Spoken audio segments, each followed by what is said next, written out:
যাহা হইতে বিঘ্ন নাশ অভীষ্ট পূরণ। এই ছয় গোসাইর করি চরণ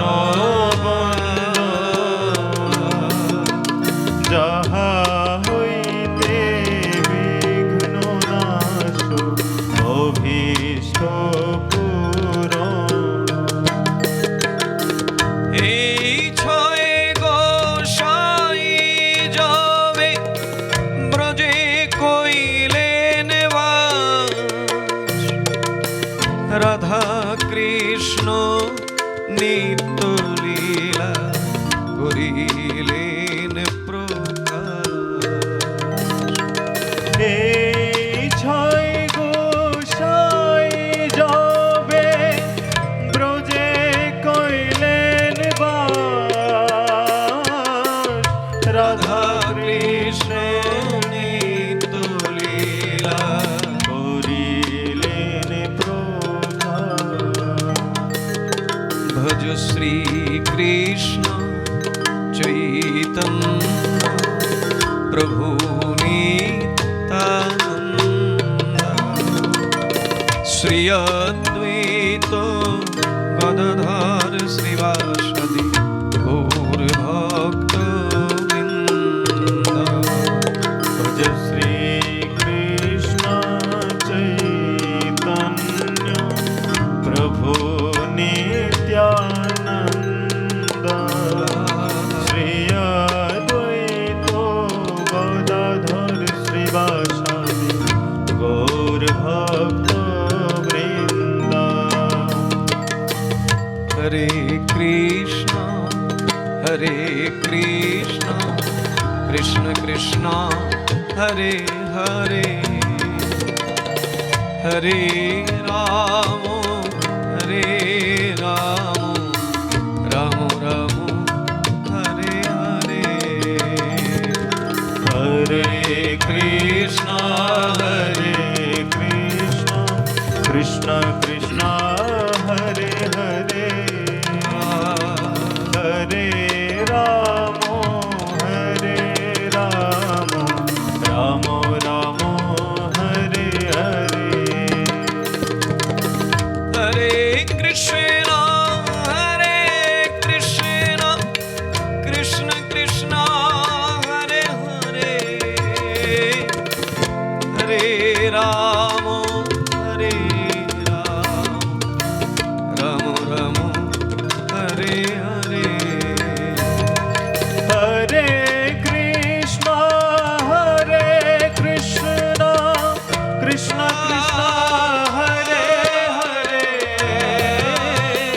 হরে রাম রাম রাম হরে হরে। হরে কৃষ্ণ কৃষ্ণ কৃষ্ণ হরে হরে, হরে রাম রাম রাম হরে হরে। হরে কৃষ্ণ কৃষ্ণ কৃষ্ণ হরে হরে, হরে রাম রাম রাম হরে হরে। হরে কৃষ্ণ কৃষ্ণ কৃষ্ণ হরে হরে, হরে রাম রাম রাম হরে হরে। হরে কৃষ্ণ কৃষ্ণ কৃষ্ণ হরে হরে, হরে রাম রাম রাম হরে হরে। হরে কৃষ্ণ কৃষ্ণ কৃষ্ণ হরে হরে, হরে রাম রাম রাম হরে হরে।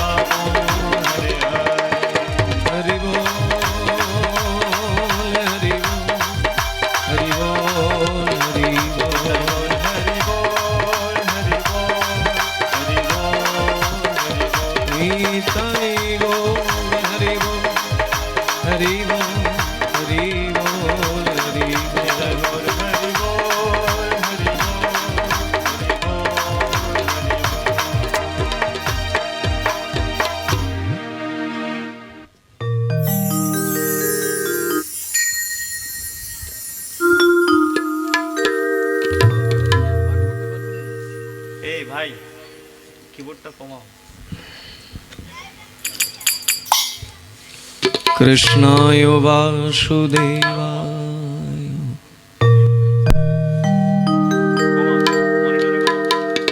हरे परमात्मने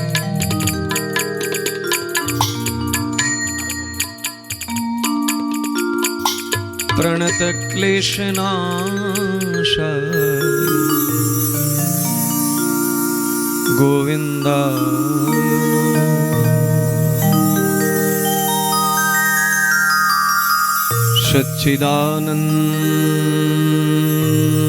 सच्चिदानन्दरूपाय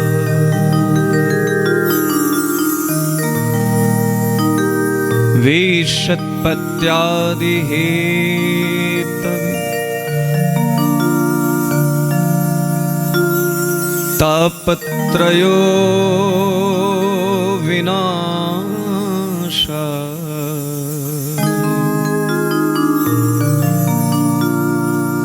श्रीकृष्णाय वयं नमः।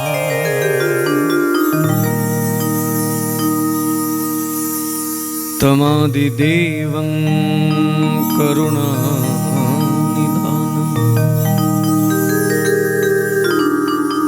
तमालवर्णं शुहितयवतारम् अपार संसार समुद्र सेतुं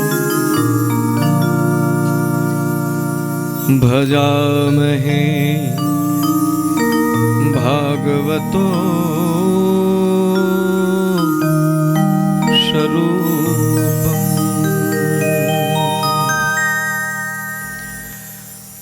आराध्य भगवान् ब्रजेशतनय तद्धाम वृन्दावनम् रम्या काचिद् उपासना ब्रजवधू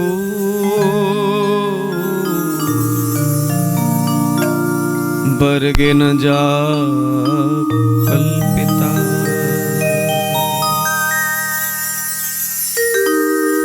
श्रीमद्भागवतं प्रमाणयमलम् प्रेम पुमर्थी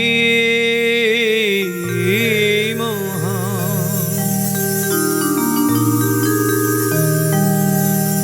श्री चैतन्य महाप्रभुर्मतमिदं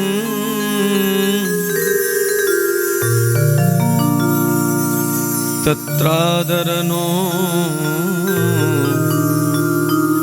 परः।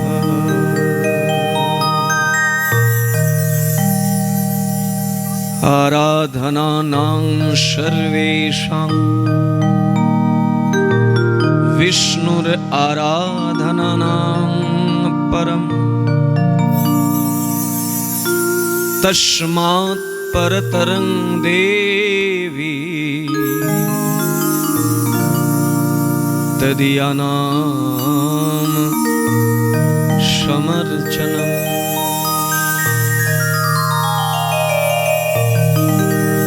सर्वाग्रे अस्मदेव गुरुपाद पद्मो त्रिदंडी स्वामी अष्टोत्तर शतम विष्णुपाद श्री शिल भक्ति किंकर श्रीधर गोस्वामी गुरु महाराजेर चरण कमले असंख्य असंख्य कोटि दंडवत प्रणति ज्ञापन पूर्वक तार कृपा आशीर्वाद शिरे प्रार्थना करी। अनंतर मदीय परम गुरुदेव नित्यलीला प्रविष्ट ओम विष्णुपाद श्री श्रीमद् भक्ति कुसुम श्रवण गोस्वामी महाराजेर चरण कमले असंख्य कोटि दंडवत प्रणति ज्ञापन पूर्वक तार कृपा आशीर्वाद शिरे प्रार्थना करी। अनंतर मदीय शिक्षा गुरुगण तथा এই সভায় সমুপস্থিত বৈষ্ণববৃন্দ, মহৎজন, ভক্তবৃন্দ এবং ভক্তিময়ী মাতৃমণ্ডলী, আপনাদের সবার চরণে দাস প্রণিপাত জানাই। আপনারা এই দাসের প্রতি অশেষ কৃপা রাখুন, যাতে আমরা এই বিশেষ সময়টুকু, এটাই বিশেষ সময় যখনই ভগবানের প্রসঙ্গ আমাদের সম্মুখে আসে, যখন আমরা ভগবানের সান্নিধ্য লাভ করি সাধুগণের মাধ্যম দিয়ে, এটাই সর্বোপরি শুভ সময়। তাই এই শুভ সময়ে যেন আমরা শুভ সর্বজীবের আরাধ্য, সকলের আরাধ্য দেবতা সেই কৃষ্ণ কথায় যেন আমরা অবগাহন করতে পারি নির্বিঘ্নে এবং কায় মন বাক্য দিয়ে। আপনারা বিশেষ কৃপাভাজন, কত কত মহান সাধুদের সান্নিধ্য লাভ হয়, তাদের শ্রীবদন থেকে তাদের ভজনের অনুভূতিময় কথা শ্রবণ করে এমনিতে আপনাদের কান পেকে গেছে। তাই অন্য কোথাও গিয়ে একটু যদি ভয় সঞ্চার নাও হয়, এখানে এসে একটু ভয় ভীত হয়েছি। কারণ যারাই সম্মুখে বসে আছেন সবাই বিজ্ঞজনা, আর আমি মূর্খ। তারপরেও মহতের কৃপা হলে সব সম্ভব। আপনারা তো মহৎজন, আসুন আমরা সবাই মিলে একটু অনুশীলন করব। উপদেশ তো সম্ভব নয়, উপদেশ কেউ কাউকে করতে পারে না। উপদেশ সেই ব্যক্তিই করতে পারেন যিনি তত্ত্বে অধিষ্ঠিত, যিনি সত্যিকার অর্থে তত্ত্বের গভীরে পৌঁছতে পেরেছেন। আমরা তো সব উপরে উপরে প্রয়াস করছি মাত্র, কিন্তু তত্ত্বের গভীর অতলে পৌঁছাতে পারিনি। তো যারা ওই রকমের নিষ্কিঞ্চন মহাত্মা, যারা এই সংসারে দুর্লভ, কদাচিৎ যদি কখনো মিলে যায় তাহলে এটা বিরাট সৌভাগ্য। মূলত কনিষ্ঠ অধিকারী এবং মধ্যম অধিকারী সাধুদেরই সঙ্গ আমরা প্রাপ্ত হই। উত্তম অধিকারী সাধুর সঙ্গ সব সময় সম্ভব হয় না। তো যারা তত্ত্বে প্রবেশ করেছেন, যারা তত্ত্বকে একদম হৃদয় দিয়ে অনুভব করেছেন, যাদের কথাবার্তা চলন বলন সব কিছুতে কৃষ্ণ আর দ্বিতীয় কেহ না, তিনি হতে পারেন উপদেশক। যে কেউ হতে পারে না, অসম্ভব। যদি কেউ মনে করেন যে আমি উপদেশ দেওয়ার যোগ্যতা অর্জন করেছি, এটা কোনো না কোনোভাবে অভিমানের পর্যায়ে পৌঁছায়। আর যেখানে অভিমান, ভগবান অন্তর্ধান করেন। কতভাবে ভগবান দেখিয়েছেন এবং তার ভক্তদেরকে দিয়ে দেখিয়েছেন। যখনই ভক্তদের হৃদয় আকাশে অভিমান, অহংকার এসেছে, সঙ্গে সঙ্গে ভগবান অন্তর্ধান করেছেন। এবং তিনি যে অহংকার বস্তুটাকে সহ্য করতে পারেন না, এইটুকু অহংকার থাকলে যে কৃষ্ণ কৃপা থেকে তিনি বঞ্চিত থাকেন, এটা বোঝানোর জন্যে স্বয়ং রাধা রানীকে দিয়ে পর্যন্ত দেখিয়েছেন।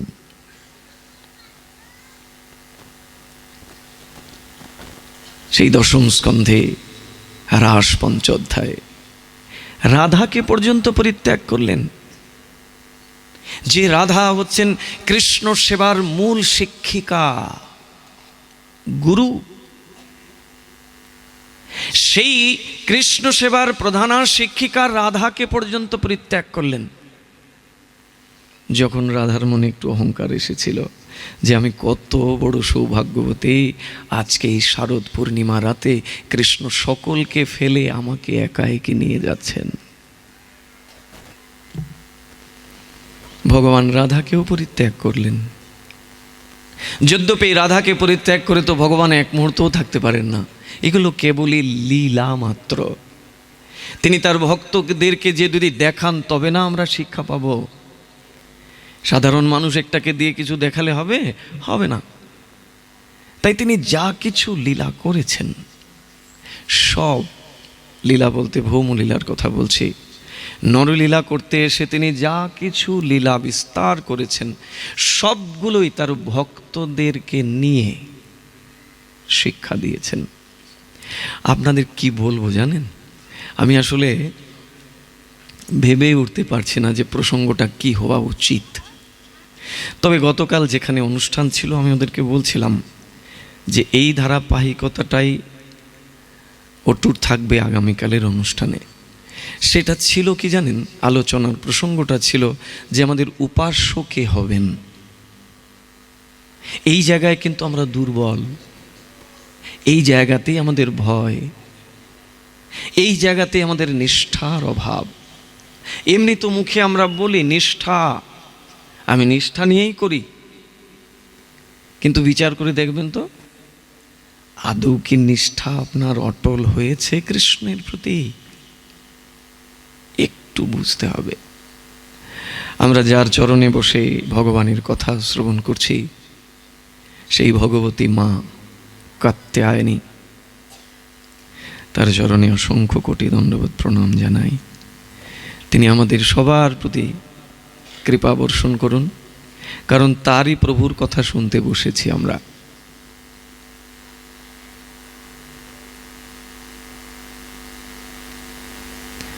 হরি রেব সর্বারাধ্য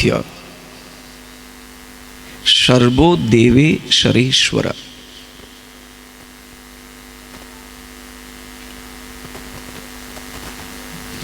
হরি হচ্ছেন সবার আরাধ্য, সর্বদেবে সরেশ্বর, সমস্ত দেবতাদের তিনি ঈশ্বর।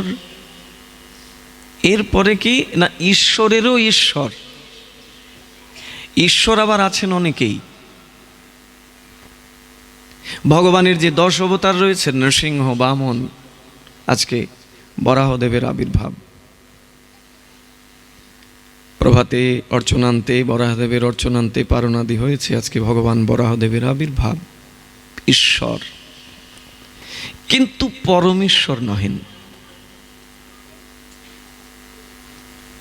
বরাহ, নৃসিংহ আদি কুর্ম যারাই আছেন এরা সবাই ঈশ্বর। আর সেই ঈশ্বরেরও ঈশ্বর একজন আছেন, তিনি হচ্ছেন ঈশ্বর পরম কৃষ্ণ, সচ্চিদানন্দ বিগ্রহ, অনাদির আদি গোবিন্দ, সর্ব কারণ কারণম। সমস্ত কিছু কারণের কারণ একজন, তিনি কৃষ্ণ। যখন কিচ্ছু ছিল না, পৃথিবী ছিল না, জল ছিল না, আগুন ছিল না, বায়ু ছিল না, দেবতা আদি কেউ ছিলেন না, তখন একজন ছিলেন। সেই একই হচ্ছে অদ্বিতীয়, সেই একই হচ্ছেন আমাদের উপাস্য।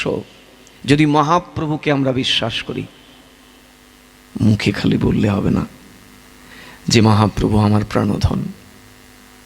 যদি সত্যি মহাপ্রভু আপনার প্রাণধন হন, তাহলে মহাপ্রভুর আদেশকে আপনি পালন করবেন নাকি অন্য কারুর কথাকে আপনি মান্যতা করবেন?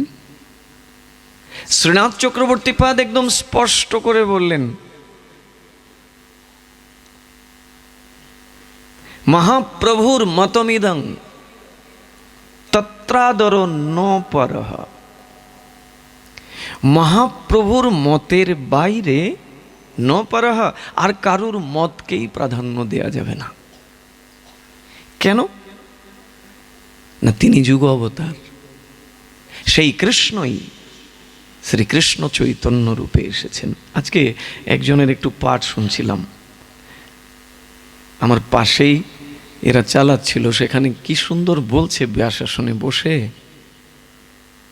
বলছে কি জানেন, বলছে মহাপ্রভু নিজে সন্ন্যাসী, কিন্তু তিনি সন্ন্যাস ধর্মকে ত্যাগ করেছেন। কোথা থেকে পেল তারা এগুলো? এটা কি সমাজকে দুর্ভাগ্যের দিকে নিয়ে যাওয়া নয়? ষড় গোস্বামী যারা ছিলেন, রূপ সনাতন আদি, সন্ন্যাস যদি মহাপ্রভু নিষেধই করবেন, তাহলে তার সঙ্গী যারা ছিল রূপ সনাতন রঘুনাথ, এরা কি? সন্ন্যাস কি কেবল একটি বর্ষণের বিষয়? মহাপ্রভু সন্ন্যাসকে পরিত্যাগ করেছেন, অথচ তারা ব্যাসাসনে বসে বলছেন এইসব কথা। এটা খুব বেশি মর্মান্তিক। আরেকজন বলছেন, তিনি বলছেন কি যে 1 কোটি কৃষ্ণ নাম নিলে যে ফল হয়, 1 রাধা নামে সে ফল হয়। কোথায় আছে এগুলো লেখা? মন গড়া কিছু বলে নিলে হবে? কৃষ্ণকে ছোট করলে তাতে কি রাধারানীর আনন্দ হবে আদৌ? বা রাধাকে ছোট করলে কি কৃষ্ণের আদৌ আনন্দ হবে? বাবা ঘুমোচ্ছেন কেন? রাধে রাধে। কিন্তু এটাই আমাদের অজ্ঞতা। এই অজ্ঞতা থেকে আমাদেরকে বেরোতে হবে। আর এই অজ্ঞতা থেকে বেরোনোর সবচেয়ে বড় সাধনাই হলো সাধু সঙ্গে ভাগবত কথা শ্রবণ। যদি এই কথাটা সাধু মুখে হয়, আগেই বলেছি যে উপদেশ দেওয়ার মতো যোগ্যতা যে কেউ লাভ করতে পারে না। তত্ত্বের ভেতরে যিনি প্রবেশ করেছেন, যিনি কৃষ্ণময়, কৃষ্ণ ব্যতিরিক্ত কিছু বোঝেন না। কবি বিড়িতম কলমশাপহম, কবি বিড়িতম, কবিগণ কর্তৃক তোমার কথা চতুর্দিকে সংস্তুত হয়েছে। তোমার এই দিব্য কথা যখন ধ্রুব, প্রহ্লাদ, নারদের মতো এইরকম মহাত্মার শ্রীমুখ থেকে প্রকাশিত হয়, তখন কি হয় জানো? কলমশ সমস্ত কিছু ধুয়ে মুছে পরিষ্কার হয়ে যায়। এই হৃদয়ে যে কলমশ আছে না, কলহ, কুটিনাটি, হিংসা, দেশ বিদ্বেষ, পরশ্রীকাতরতা, পরনিন্দা, পরচর্চা আদি সব মুহূর্তের মধ্যে ধুয়ে মুছে পরিষ্কার হয়ে যায় যদি ভগবানের এই দিব্য কথা কবি বিড়িতম, যদি এইরকম নিষ্কিঞ্চন মহাত্মার শ্রীবদন থেকে হয়। আর যদি এইরকম কথা হয় যে মহাপ্রভু কলিযুগে সন্ন্যাস নিষিদ্ধ করেছেন, এটা পুরোপুরি মহাপ্রভুর বিরোধী কথা হয়ে গেল। কৃষ্ণ নাম 1 কোটি নিলে 1 রাধারামের সমান। আশ্চর্যের বিষয়। আমি যা কিছু বলবো সেটা যেন এই ভাগবতের ভেতরে থাকে। ওই ভাগবতের বাইরে গিয়ে অনেক কিছু মন গড়া সাজিয়ে গুজিয়ে নিজেকে প্রতিষ্ঠিত করবার জন্যে আমারে সবাই চিনুক, এই প্রবণতা থেকে আমাদের সরে আসতে হবে। এখানে বসার উদ্দেশ্যই হলো জীবের হৃদয়ে ভগবানকে প্রতিষ্ঠিত করা। এই হৃদয়ে ভগবানকে প্রতিষ্ঠিত করা ব্যাসাসন থেকেই সম্ভব। হরিরেব সর্বারাধ্য সর্বদেব সরেশ্বর ইতরে ব্রহ্মদেবাদ্যা, ইতরে ব্রহ্মদেবাদ্যা না অবজ্ঞা কদাচন। বিরাট শিক্ষা। কে বলছেন জানেন? বলদেব বিদ্যাভূষণ পাদ, গৌড়ীয় আচার্য ভাস্কর, গোবিন্দ ভাষ্য যিনি লিখেছিলেন। হরিরেব সর্বারাধ্যা সর্বদেব সরেশ্বর,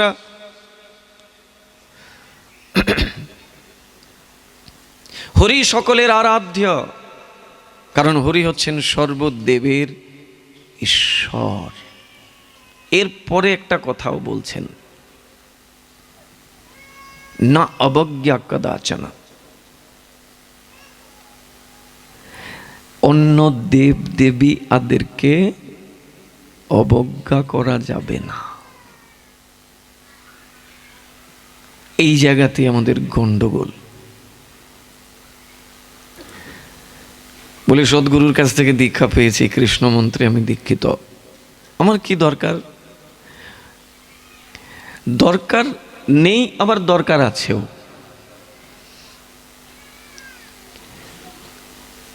আমরা কি বলেছি না, উপাস্য একজন, উপাস্য কখনো দুজন হতে পারেন না, উপাস্য কখনো বহুবচন হতে পারেন না। কিন্তু প্রণম্য সবাই। এই জায়গায় যদি গড়বড় হয় তাহলে মর্যাদার উল্লঙ্ঘন হবে। আর মহাপ্রভু বলছেন, আমি সব সইতে পারি, মর্যাদা উল্লঙ্ঘন সইতে নারী।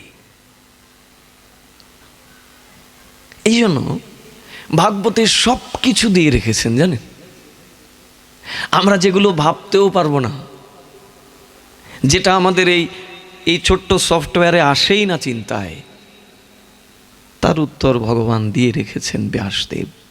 ব্যাসদেব মানে ভগবানের শক্তাবেশ অবতার, সাক্ষাৎ ভগবান ব্যাসরূপে অবতীর্ণ হয়েছেন। সব কিছুর মীমাংসা এখানে রয়েছে। কেবল আমাকে শৃণ্যত শ্রদ্ধয়া নিত্যম, নিত্য শ্রদ্ধার সহিত সেটাকে শ্রবণ করতে হবে। তাহলে অন্যান্যরাও ঈশ্বর রয়েছেন, বরাহ, কর্ম, নৃসিংহ আদি, কিন্তু এরা পরমেশ্বর নহেন। আমাদের নিষ্ঠা কি কৃষ্ণের চরণে অটুট? নিজেরাই নিজেকে জিজ্ঞাসা করবেন। যখনই একটু বিপদ টিপদ আসে, সম্ভাবনা আছে সামনে বিপদ আসার, তখন কি কৃষ্ণের প্রতি নিষ্ঠাটা অটল থাকে নাকি একটু বিক্ষিপ্ত হয়ে যায় গো? হ্যাঁ, আপনাদেরও তো হয় না, আমার তো হয়। তখনই মনে আসে নৃসিংহদেব, নৃসিংহদেব, নৃসিংহদেব। মহাপ্রভু যে এখানে বলছেন আরাধ্য ভগবান ব্রজেশ তনয়া, সবার আরাধ্য একজন ব্রজেশ তনয়, ব্রজের নন্দন। যদি আমরা বুঝতে ভুল বুঝি, স্পেসিফিক করে বলছেন এই ব্রজের তনয় থাকে কোথায়? এই ব্রজের তনয় কংসের কারাগারে মথুরায় থাকে না। এই ব্রজের তনয় ওই দ্বারকার রাজ সিংহাসনে থাকে না। মহাপ্রভু যে ব্রজেন্দ্রনন্দন, ব্রজের তনয় কৃষ্ণের উপাসনার কথা আমাদের বলছেন, তার কোথায় তিনি থাকেন? বলছেন তদ্ধাম বৃন্দাবনম, তিনি বৃন্দাবনে থাকেন। এরপরে আমরা আমাদের উপাসনাটাকে এক জায়গায় রাখতে পারি না। বলছেন মুকম করতি বাচালম, খুব তো বলি মুখে মুখে, সবাই এই শ্লোক জানিও। মনে হয় না এখানে কেউ একজন নাই যে এই শ্লোক জানে না। মুকম করতি বাচালম পঙ্গুং লঙ্ঘয়তে গিরিম ইয়ৎ কৃপা তমহং বন্দে পরমানন্দ মাধবম। মাধব মানে কৃষ্ণ, মধু কৈটবকে বধ করে সেই নাম প্রাপ্ত হয়েছেন। তা সেই মাধবকে যদি কেউ আশ্রয় করে, বলছে সে যদি পঙ্গুও হয়, খোড়াও হয়, তাহলে সে গিরি অতিক্রম করতে পারে, গিরির চূড়া দেশে উঠে যেতে পারে, একটি পাহাড়ের উঁচুতে উঠে যেতে পারে, যদি মাধবের কৃপা হয়।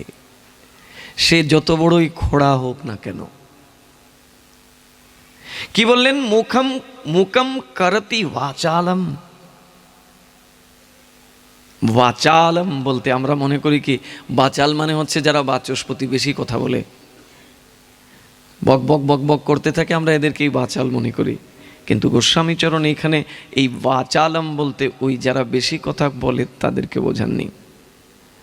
বলছেন যিনি যার মধ্যে শব্দ সংযোজন করার ক্ষমতা নাই, যে অক্ষরের সাথে পরিচিত নহে, যার শব্দ অলংকার কোনো কিছু জানা নাই, অর্থাৎ মূর্খ। সেই মূর্খ ব্যক্তি কি করতে পারে? অনর্গল সেই শব্দ অলংকারকে যুক্ত করে স্তুতি করতে পারে, যদি মাধবের কৃপা হয়। বলবেন প্রমাণ কোথায়? দেন দেখি এমনকে যারা ভগবান এইভাবে জিভার মধ্যে সমস্ত শব্দ অলংকার দিয়েছে, অথচ সেই ব্যক্তি মূর্খ ছিল।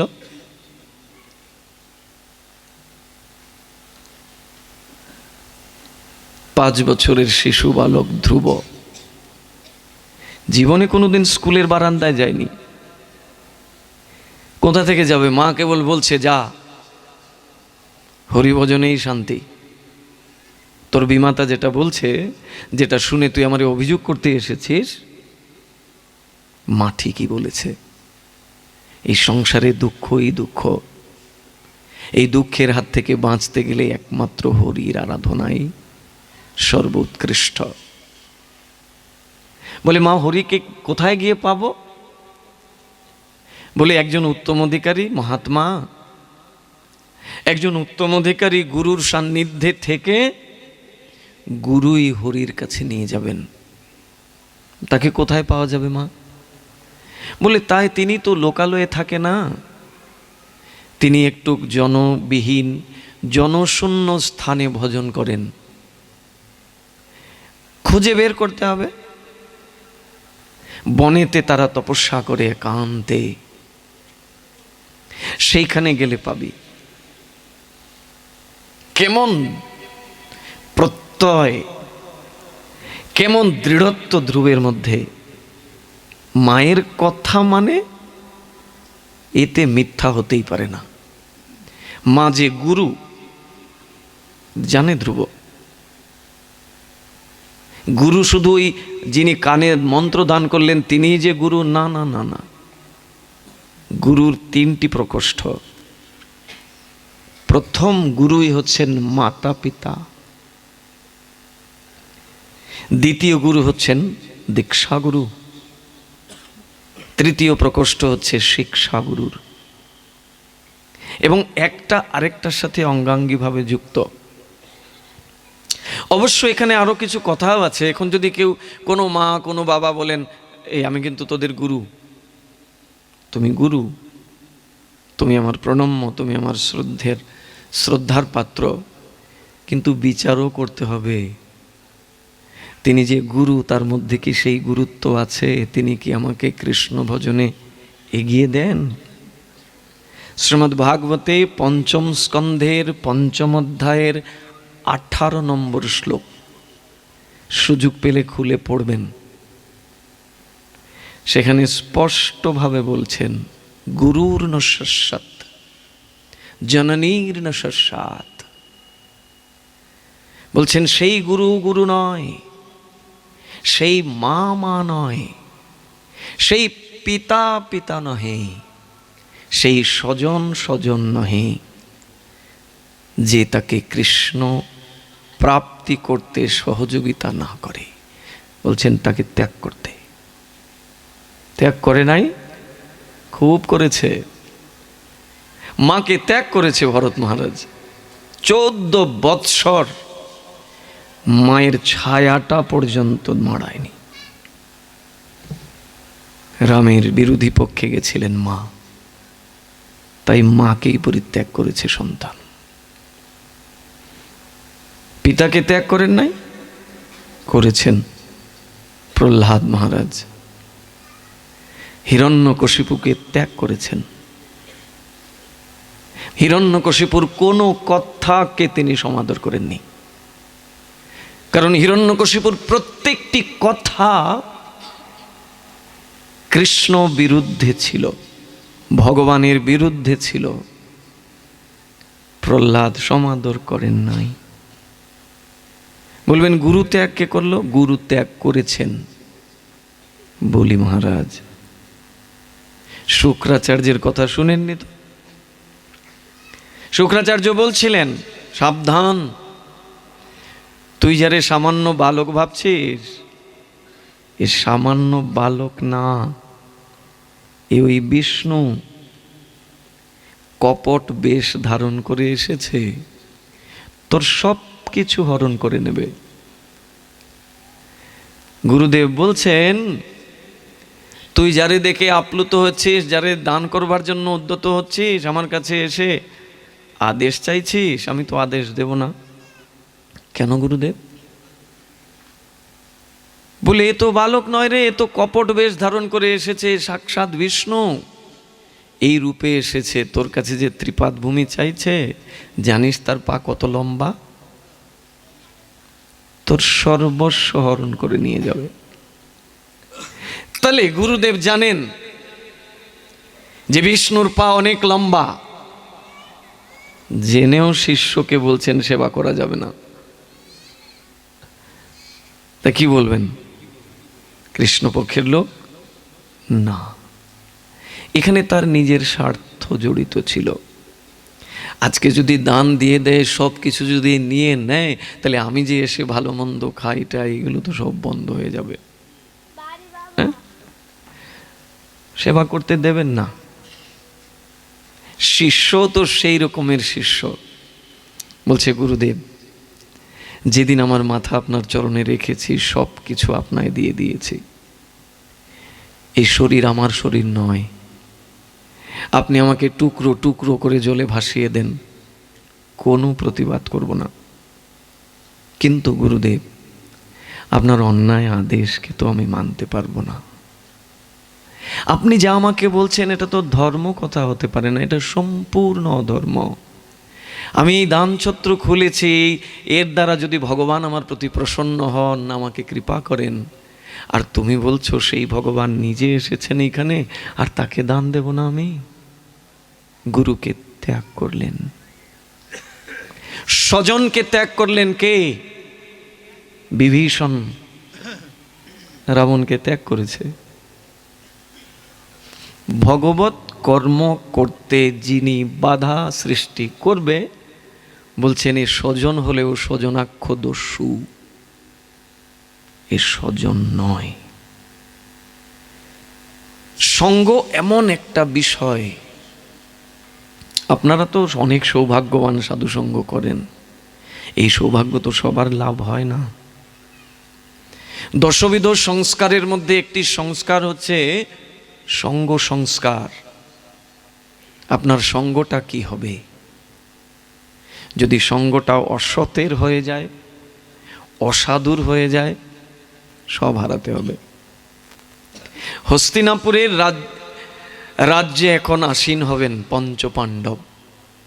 যুদ্ধে তারা জয় লাভ করেছেন,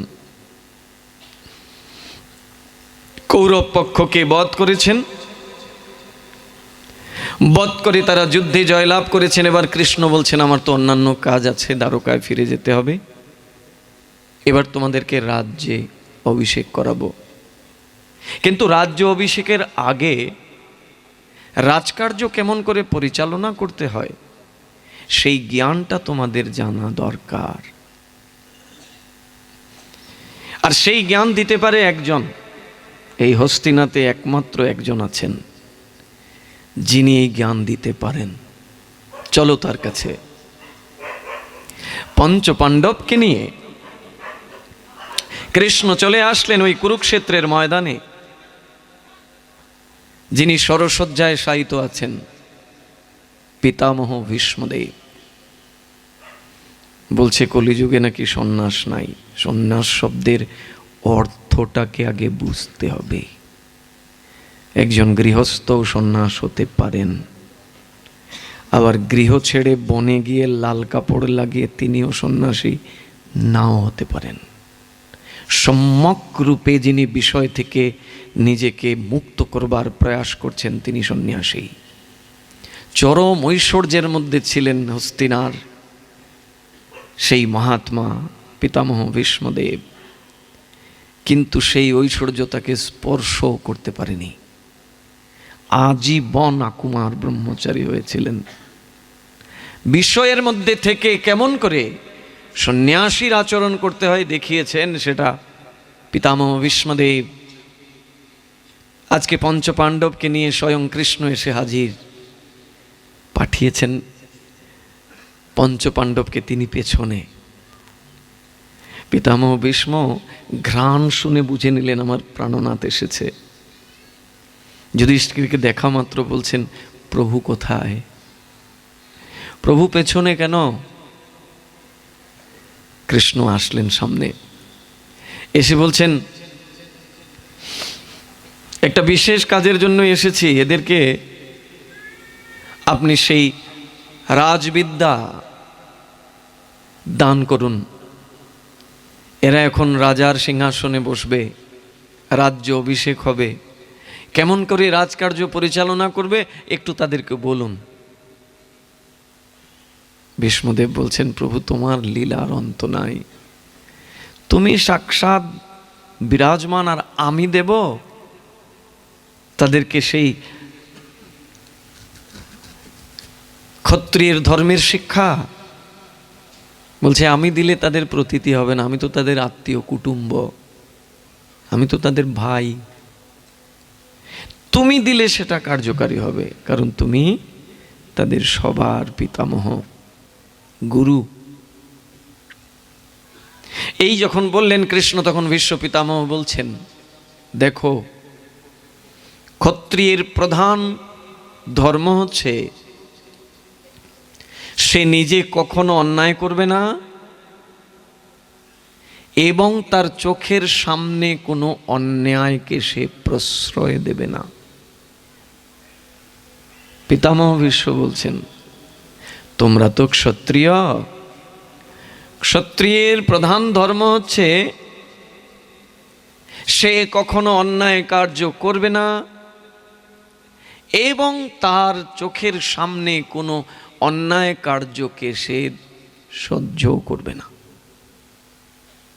যখনই এই কথা বলছেন না, দ্রৌপদী একটু হাসলেন।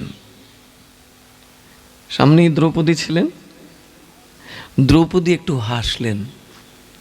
দ্রৌপদীর হাসিটা তীরের মতো গিয়ে বিঁধল ভীষ্ম পিতামহের হৃদয়ে। বলছেন, পুত্রী, কেন হাসলে? তুমি তো মিছামিছি হাসতে পারো না, নিশ্চয়ই কোনো কারণ আছে। বলো না পুত্রী, কেন তুমি হাসলে? বলছে, না পিতামহ, আমি আসলে বুঝতেই পারিনি, হঠাৎ করে আমার এরকম হয়েছে, আপনি আমাকে ক্ষমা করে দেন। বলে, হতেই পারে না, তুমি সতী নারী, তুমি অহৈতুকী হাসতেই পারো না। বলো কি কারণ, কেন হাসলে? বলে, কেন হাসছি জানো? মনে পড়ে সেই দিন ভরা সভায় দুর্যোধন দুঃশাসন আমার বস্ত্র টানছিল, আর আমি একে একে সবার কাছে করজোড়ে প্রার্থনা করছিলাম, কেউ সাহায্য করছিল না। অন্তে তোমার কাছে গেছি পিতামহ, তোমাকে বলেছি যে এই অন্যায়ের হাত থেকে আমায় রক্ষা করুন। এত বড় অন্যায় কার্য আপনার সম্মুখে হয়ে যাবে, আপনি এটা করবেন না। কিন্তু সেই দিন পিতামহ আপনি মাথা নুইয়েছিলেন, কই সেদিন তো প্রতিবাদ করেন নাই।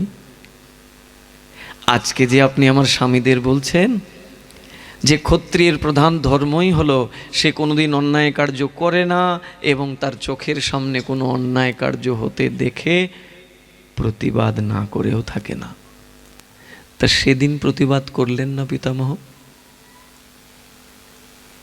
সঙ্গটা কি দেখুন। বলছেন, জানো পুত্রী, কেন করতে পারিনি? সেদিন ওই যে আমার শরীরে অসতের উপার্জিত রক্ত,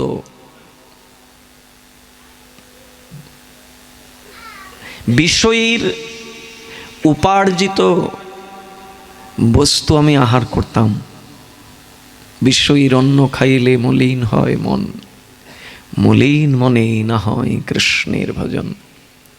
সেই দিন বিষয়ের অন্ন খেয়েছি না, আর যা অন্ন খাওয়া হবে সেটাই তো রক্ত আসবে শরীরে।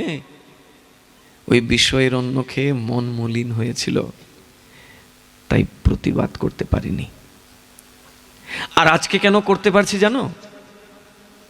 তোমার স্বামী অর্জুন একের পর এক তীর আমার শরীরে বিক্ষিপ্ত করেছে। প্রত্যেকটি তীর থেকে টপ টপ করে সেই বিষয়ী রক্ত, সেই অশুদ্ধ রক্ত সব ঝরে পড়ে গেছে। এই শরীরে আর সেই দিনকার অসৎ রক্ত নাই। তাই আজকে তোমাকে নির্দ্বিধায় সেই কথা বলতে পারছি। অসাধুর সঙ্গ যদি কারুর হয়, পিতামহ ভীষ্মদেবকে দিয়ে দেখিয়েছেন যে সেই অসাধুর প্রভাবটাও পড়ে যাবে তার মধ্যে, যেহেতু সে সঙ্গটা অসাধুর করছে। তাই সঙ্গটা হতে হবে আমার চাইতে ঊর্ধ্বের, আমার চাইতে যে আরো অধিক ভজন করে তার সঙ্গ। যদি সেটা নাও পাই, অন্তত সমসাময়িক তো হতে হবে। নিচের হলে পরে সমস্যা আছে, ওটা এনে নামাবে আপনারে। ভক্তবৃন্দ, আপনাদের সন্ধ্যাটা তো হয় রাত 9:30। এই বড় দুর্ভাগ্যের বিষয়। এমনিতেই তো কত দিনের ইচ্ছা যে আপনাদের মতো সজ্জনদের দর্শন পাবো, পেলাম তো বটে, কিন্তু সেই পেতে পেতে রাত 9:30। আরে একদিন মাত্র, এই 2 ঘন্টা 3 ঘন্টার মধ্যে কী বা বিস্তার করা যায়? তবে আমাদের মূল লক্ষ্য বস্তুটা হচ্ছে আমাদের উপাস্য কে হবেন। এত সব কথা যে ঘুরিয়ে ফিরিয়ে আমরা শুনছি, মূলত হচ্ছে আমাদের উপাস্য কে। মুকম করতি বাচালম। ধ্রুবকে বললেন যে দেখো, হরির সাধনা করলেই একমাত্র শান্তি, আর কোথাও নাই। বলে কোথায় পাওয়া যাবে গুরুকে? বলছেন বনে যাও, তপস্যায় মগ্ন থাকে সাধুরা। কোনো এক সাধুর চরণে পতিত হয়ে তাকে প্রার্থনা করবে, জিজ্ঞাসা করবে, তিনি হরির সান্নিধ্য তোমায় পাইয়ে দেবেন। আসলেন, আসার পরে ঠিকই পেয়ে গেলেন সাধুকে। আমরা ওই কথাটাকে বেশি বিস্তার করব না, কারণ ওইদিকে যদি কথা বিস্তার করি তাহলে অন্য কথা শুনবো না। প্রসঙ্গক্রমে এনেছিলাম যে মুকম করতি বাচালম। ধ্রুব তো কোনোদিন স্কুলে যায় নাই, তার কোনো অক্ষর জ্ঞান জানা নাই, কিন্তু সেই ধ্রুব আজকে নারদের মতো এরকম গুরুর কৃপা প্রাপ্ত হয়েছেন। মায়ের কথা শুনে বের হয়ে আসছেন, মাকে জিজ্ঞাসা করছেন, মা তাহলে তুমি আদেশ দাও, আমি তাহলে যাই বনে তপস্যা করতে। বলে যাবে, আর একটু বড় হও, এখন তো একদম ছোট তুমি, মাত্র 5 বছর বয়স। কিন্তু ধ্রুবের মধ্যে এত দৃঢ়ত্ব এবং মায়ের কথার প্রতি এত তার অটুট বিশ্বাস যে মা বলেছে, অতএব এখানে কোনো অন্যথা করা যাবে না। রাতে মা ঘুমিয়ে আছেন, ঘুমের মধ্যেই তিনি পালিয়েছেন, পালিয়ে চলে গেছেন, কারণ উদ্দেশ্য তো মহৎ। আমরা অনেকেই বলি মা বাবারই সেবা করলো না, কি করলো তাহলে? ধ্রুবের চরিত্র, প্রহ্লাদের চরিত্র এক বিরাট শিক্ষা। ভগবান এই ধ্রুবের জন্যই রথ পাঠিয়েছেন, দিব্য রথ। এই রথ তাকে নিয়ে যাবে ধ্রুবলোকে। কিছু দূর এগিয়েছেন, এগোনোর পরে ওই রথের সারথিকে বলছেন, একটু দাঁড়াও না। বলে কেন দাঁড়াবো? বলে একটু দাঁড়াও, আমার দুঃখী মাকে একটু দেখে আসি। আমাকে হারা আমার ওই মা, একমাত্র ছেলে আমি, সেই সুনীতি মাকে একটু দেখে আসি আমি, আমাকে একটু সুযোগ দাও, তারপরে এসে রথে বসবো। সারথি বলছেন, ও তুমি যার সন্তান, সেই মায়ের দুঃখ থাকতে পারে বুঝি? একটু দ্রুত গতিতে রথটাকে চালিয়ে নিয়ে গেলেন সারথিরা। গিয়ে দেখলেন সামনে আরেকটা রথ, ধ্রুবের রথ তো পেছনে পেছনে আসছিল। এবার সারথি দ্রুত গতিতে রথটা চালিয়ে নিয়ে গেলেন, গিয়ে দেখেন সামনে আরেকটা রথ, আর ওই রথের ভেতরেই অপ্সরাগণ, দেবমাতাগণ ধ্রুবের মাতাকে চামর ব্যজন করছেন। ধ্রুবের মাকে আগে চলে যাচ্ছেন নিয়ে সেই ভগবত লোকে। আমাদের নির্বুদ্ধিতা, আমাদের অজ্ঞতা, তাই আমরা বলেই দেই, আরে মাকে ছেড়ে চলে গেল, বাবাকে ছেড়ে চলে গেল। কিন্তু ও তো চলে যাওয়া নয় গো, ও তো গেল বটে, কিন্তু সে যে মাতৃকুল পিতৃকুল পতিকুলের 21 কুলকে উদ্ধার করে ভগবানের কাছে নিয়ে গেল, যদি ওই রকম সামর্থ্যবান সাধু হতে পারে। প্রহ্লাদকে দিব্য দৃষ্টি দিয়ে বললেন, দেখো দেখো একবার তাকাও, তুমি তো বলছো তোমার বাবাকে আমি ক্ষমা করে দিতে, আমার বাবা তোমার সাথে অনেক অন্যায় করেছে হিরণ্যকশিপু, আচ্ছা একটু দেখো তো উপরে তাকিয়ে। দিব্য দৃষ্টি দিলেন, এখন তাকিয়ে দেখেন গোলক বৃন্দাবন, আর সেই গোলক বৃন্দাবনে রাধা গোবিন্দ বিরাজমান, সেখানে তার মায়ের কুলের পিতার কুলের সব ওই কৃষ্ণের সেবা করছে। এক প্রহ্লাদের উপাসনায় পুরো অসুর কুলকে উদ্ধার করে নিয়ে গেছেন ভগবত চরণে। মার কাছে আদেশ চাইলেন, মা তো একটু মমত্ব দেখাবেই, বলছে যে এখন বড় হও নাই তো, একটু বড় হও পুত্র, তারপরে যাবে, তুমি তোমার একমাত্র পুত্র। চিন্তা করলেন যে মায়ের ওই মমতার কথা শুনলে হবে না, আমাকে শীঘ্র শীঘ্র ভগবানকে পেতে হবে।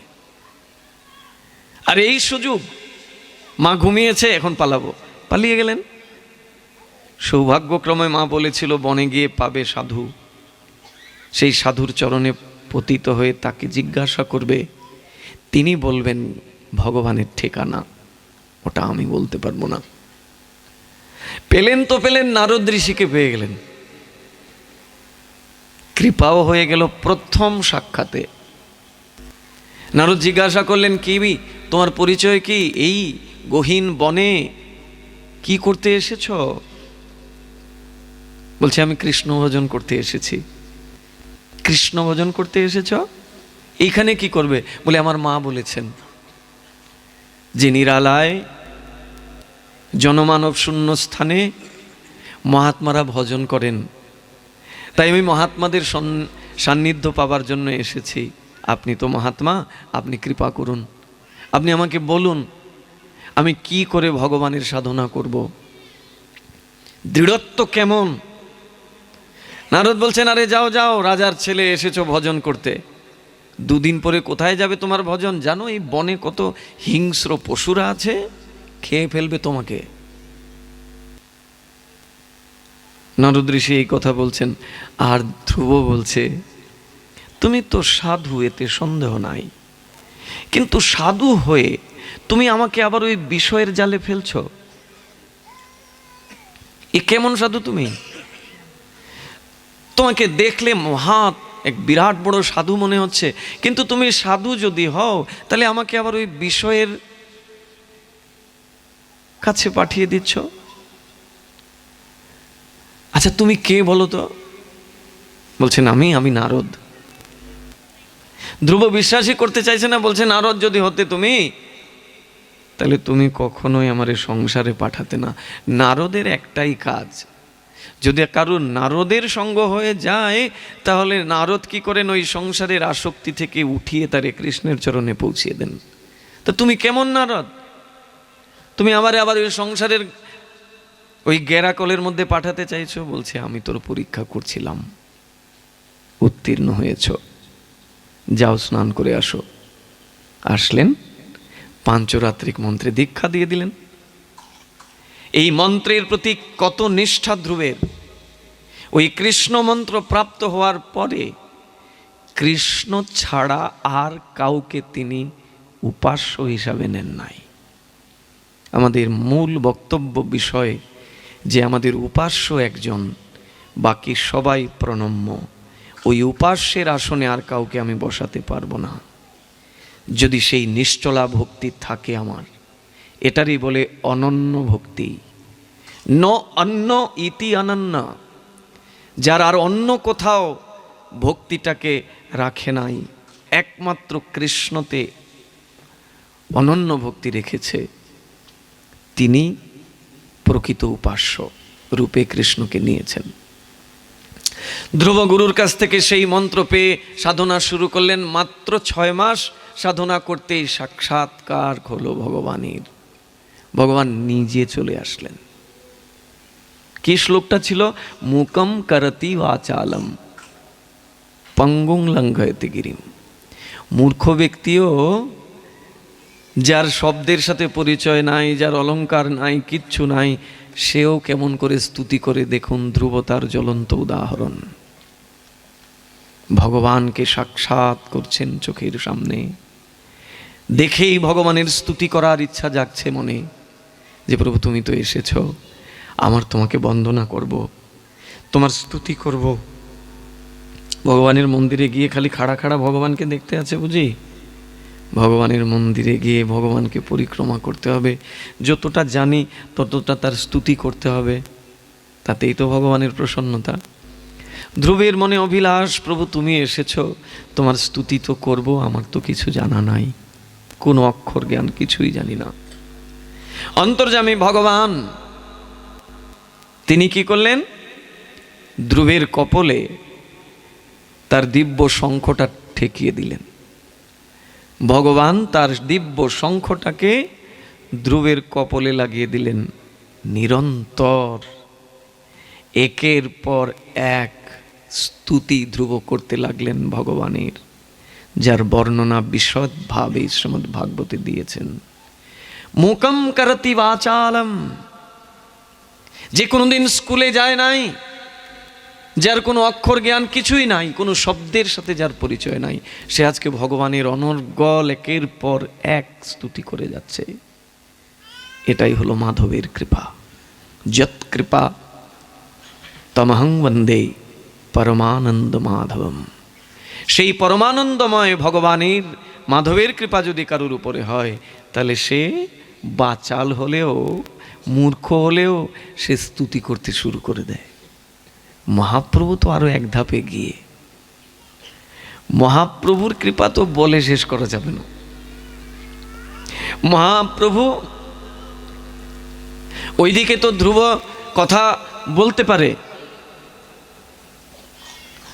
নারদের সাথে কথা বলেছেন, আবার নারদ যে কথাগুলো বলেছেন সেগুলো শুনেওছেন, কৃপাও পেয়েছেন। আর মহাপ্রভু এমন একজনকে কৃপা করলেন এই কলিযুগে, জানেন? ইনি বোবা আবার কালাও, কানেও শুনে না, কিছু বলতেও পারে না। মুকম করতি বাচালম। আসলে রাত অনেক হয়েছে তো এই জন্য সবাই ঘুমিয়ে পড়ছেন। 10:30 বাজে। না ঘুমিয়াবেন না বললে তো ভুল হবে, ঘুমাবেন না বললে তো ভুল হবে। কলির চেলা তো সব জায়গায় থাকবে, এটা খুব স্বাভাবিক, খুব স্বাভাবিক। আচ্ছা যাই হোক বাবা, এরকম বলতে নাই, কারুর মনে কষ্ট দিয়ে কিছু বলা উচিত নাই। এটা হচ্ছে এমন একটি যন্ত্র, এই যন্ত্রের দ্বারা সব কিছু হয়। এই যন্ত্রকে প্রয়োগ বিধি যদি না জানি, তাহলে এই যন্ত্রের দ্বারা আমি অপরাধ সঞ্চয় করব, পাপ সঞ্চয় করব। আর এটার প্রয়োগ বিধি যদি জানি, তাহলে এটা প্রয়োগের দ্বারা ভগবানের আশীর্বাদ লাভ করব। বাচো বেগম মনস, প্রথম শিক্ষায় রূপ গোস্বামীর বাক্যের বেগকে দমন করা। অতএব এই জায়গায় আমাদের খুব বেশি খেয়াল রাখতে হবে। অবশ্যই মিষ্ট ভাষ্য হতে হবে আমাদেরকে। আর ঘুম আসবে না কেন বলুন? রাতও তো অনেক হয়েছে। আর ঠান্ডার মধ্যে সবাই একজন আরেকজনকে জড়িয়ে বসেছেন, তো ভালো গরমও লাগছে। এর মধ্যে গতকালকে ছিল একাদশী, আর রাত পুয়ে আবার নিত্যানন্দ ত্রয়োদশী। সবাই ভাবছেন মনে মনে, বা ছেড়ে দে মাকে দেবাছি, তাড়াতাড়ি ছাড়ো বাবা, একটু প্রসাদ টোসাদ পেয়ে ঘুমাই। ওই যে বলছিলাম, আমার দুর্ভাগ্য, আপনাদের সঙ্গ পেলাম তো বটে, কিন্তু সেই রাত 9:30। এখনো কিন্তু কথার ভেতরে ভালো করে পৌঁছাতেও পারলাম না। মহাপ্রভু কি করলেন জানেন? এক বোবা কালা এর মুখ দিয়ে কৃষ্ণ কথা শোনালেন। সেন শিবানন্দ। সেন শিবানন্দ একজন গৃহস্থ। সেই গৃহস্থের উপরে মহাপ্রভুর একটি বিরাট দায়িত্ব ছিল। কি দায়িত্ব? না, প্রতি বছর গৌড়ের ভক্তরা পুরুষোত্তম ধামে যেতেন রথের আগে। জগন্নাথের রথ এবং স্বয়ং জগন্নাথ মহাপ্রভুর দর্শন করবেন, সঙ্গ পাবেন। এই জন্য গৌড়ের ভক্তরা প্রতি বছর রথের পূর্বে তারা পুরুষোত্তম ধাম পুরীতে প্রবেশ করতেন, যেতেন, আর তাদেরকে নিয়ে যাওয়ার দায়িত্ব ছিল এই সেন শিবানন্দের উপর।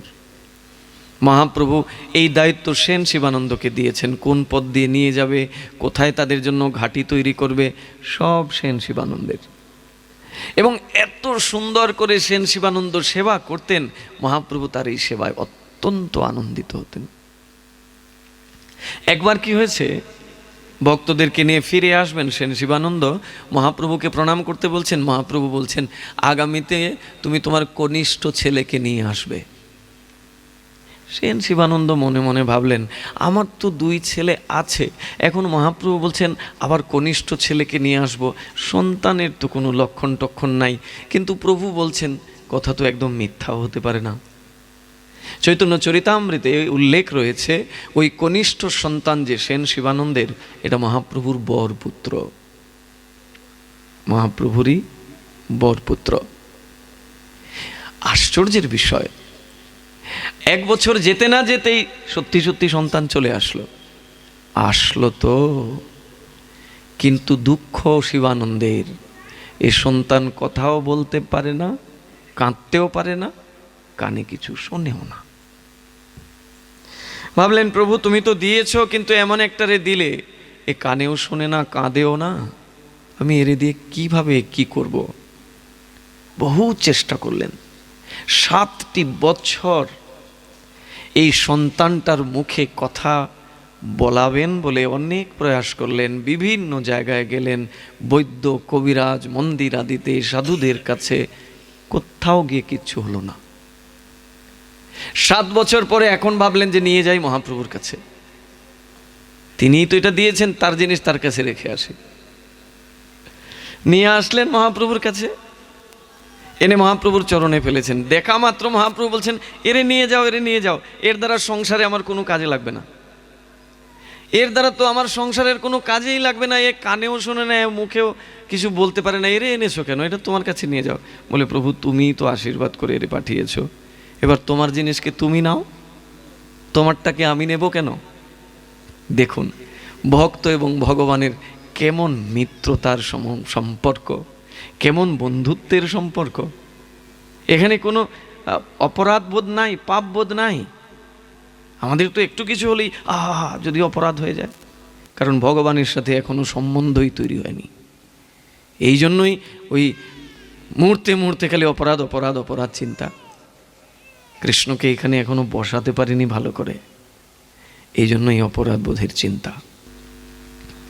এখন মহাপ্রভু বলছেন, তুমি এরে আনলে কি করে, আমি এরে দিয়ে কি করব বলো তো? একদিকে মহাপ্রভু এই কথা বলছেন, তোমার ছেলেরে নিয়ে যাও, আবার আরেকদিকে কি করেছেন জানেন?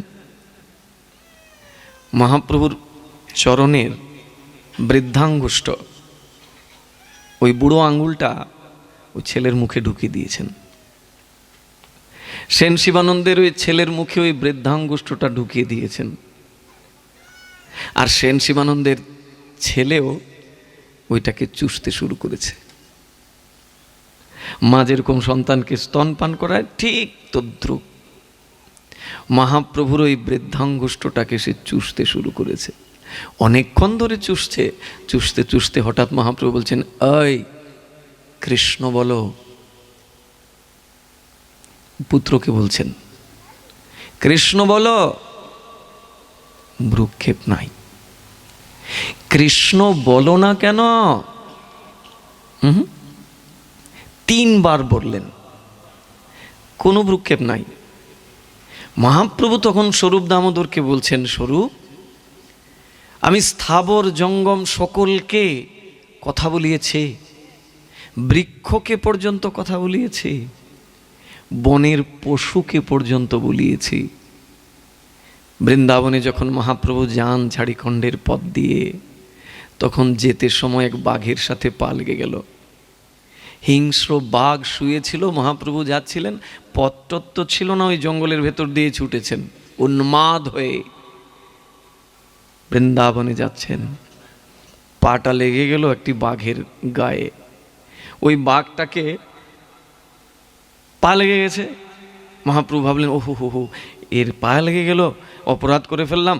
বাঘটাকে উঠালেন, উঠিয়ে বাঘটাকে বললেন, হরে কৃষ্ণ হরে কৃষ্ণ।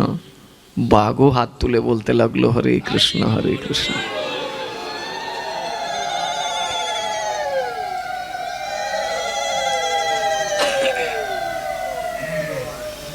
বাঘে আর হরিণে কোথাও মিত্রতা দেখেছেন? হরিণকে দেখা মাত্র বাঘ গিয়ে তার কাঁধে পড়ে সব রক্ত খেয়ে নেয়। মহাপ্রভু যখন সংকীর্তন নিয়ে যাচ্ছেন, হরিণে আর বাঘে কোলাকুলি হচ্ছে, আর তারা পিছনে পিছনে কৃষ্ণ নাম করছেন, বৃক্ষ লতা আদি সকলে। মহাপ্রভু বলছেন, আমি সকলকে কৃষ্ণ নাম বলালাম, আর এই বালককে আমি তিনবার বললাম, অথচ সে ভ্রুক্ষেপই করল না। স্বরূপ দামোদর বলছেন, কেমন করেই বা করবে? তুমি যে তাকে বলছো কৃষ্ণ বল কৃষ্ণ বল কৃষ্ণ বল, ওটা তো সে ইষ্ট মন্ত্র হিসাবে মেনে নিয়েছে। ইষ্ট মন্ত্র তো কারুর কাছে প্রকাশ করতে নাই। গুরুদেব যে মন্ত্র কর্ণে দান করেন, এই মন্ত্র কি অন্যের কাছে প্রকাশ করা উচিত না? তো ওটা গুরুদেব বলে দেয় যে এই মন্ত্র উচ্চস্বরে বলা যাবে না, এই মন্ত্রটা ধ্যান করতে হবে, অন্য কানে, এক কান থেকে অন্য কানে যেন না যায়। এখন প্রভু তার কি করণীয়? তুমি তাকে কৃষ্ণ বলতে বলেছ, এই প্রথম তার কানে কোনো শব্দ ঢুকলো। 7 বছর তার জন্ম হয়েছে, তার কানে কোনো শব্দ আজ পর্যন্ত ঢুকে নাই। এই প্রথম এই শব্দ তার কানে ঢুকেছে, এটাকেই সেই ইষ্টমন্ত্র হিসাবে হৃদয়ে ধারণ করে নিয়েছে। সে বলছে কিন্তু প্রকাশ পাচ্ছে না, ভেতরে ভেতরে বলছে। মহাপ্রভু বলেন, সত্যি বলছো তো? বলে, হ্যাঁ, পরীক্ষা করে দেখো, তুমি তারে অন্য কিছু জিজ্ঞাসা করো। এখন যেই মহাপ্রভু বললেন সেই সেন শিবানন্দের কনিষ্ঠ পুত্রকে, বলো ভগবানের স্তুতি করো, যেই বললেন, চৈতন্য চরিতামৃতে আছে সেই শ্লোকাবলীগুলো, এমন শ্লোক কীর্তন করতে শুরু করলেন যে শ্লোকের ধারে কাছে শ্রুতি স্মৃতি পুরাণ পৌঁছাতে পারে না। শব্দ সংযোজন, অলঙ্কার, ছন্দ, তাল, লয় সবগুলোকে সংমিশ্রণ করে এমনভাবে স্তুতি করতে শুরু করলেন, মহাপ্রভু জড়িয়ে ধরলেন ওই বালককে। মুকম করতি বাচালম। ধ্রুব তো কথা বলতে পারত, শুনতে পারত, মহাপ্রভু তো এমন কৃপা করলেন, এ কথাও বলতে পারে না, কথা শুনতেও পারে না, তার মুখ দিয়ে তিনি কৃষ্ণ নাম উচ্চারণ করালেন। বিশ্বাসটা কেবল তার চরণে রাখতে হবে। তিনিই আমার উপাস্য, আর সব প্রণম্য। এই যার মন্দিরে বসে আছি আমরা, যার মন্দিরে বসে প্রভুর কথা শুনছি, সেই মাতা পার্বতী একদিন প্রশ্ন করছেন দেবাদিদেব মহাদেব শিবকে, বলছেন, প্রভু তুমি তো ঈশ্বর, আমি তো তোমারই ধ্যান করি, তোমারই তপস্যা করি, কিন্তু তুমি আবার কার উপাসনা করো?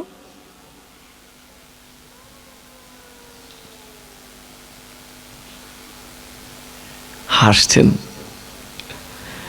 হেসে বলছেন, শুনবে কার উপাসনা করি? আরাধনানাং সর্বেষাং বিষ্ণুর আরাধনানাং পরম। পরম মানে শ্রেষ্ঠ, সেই শ্রেষ্ঠ বস্তু বিষ্ণুর আরাধনা আমি করি। তিনি সকলের ঈশ্বর, সর্বদেবেশ্বরেশ্বর, ইতরে ব্রহ্মদেবাদ্যা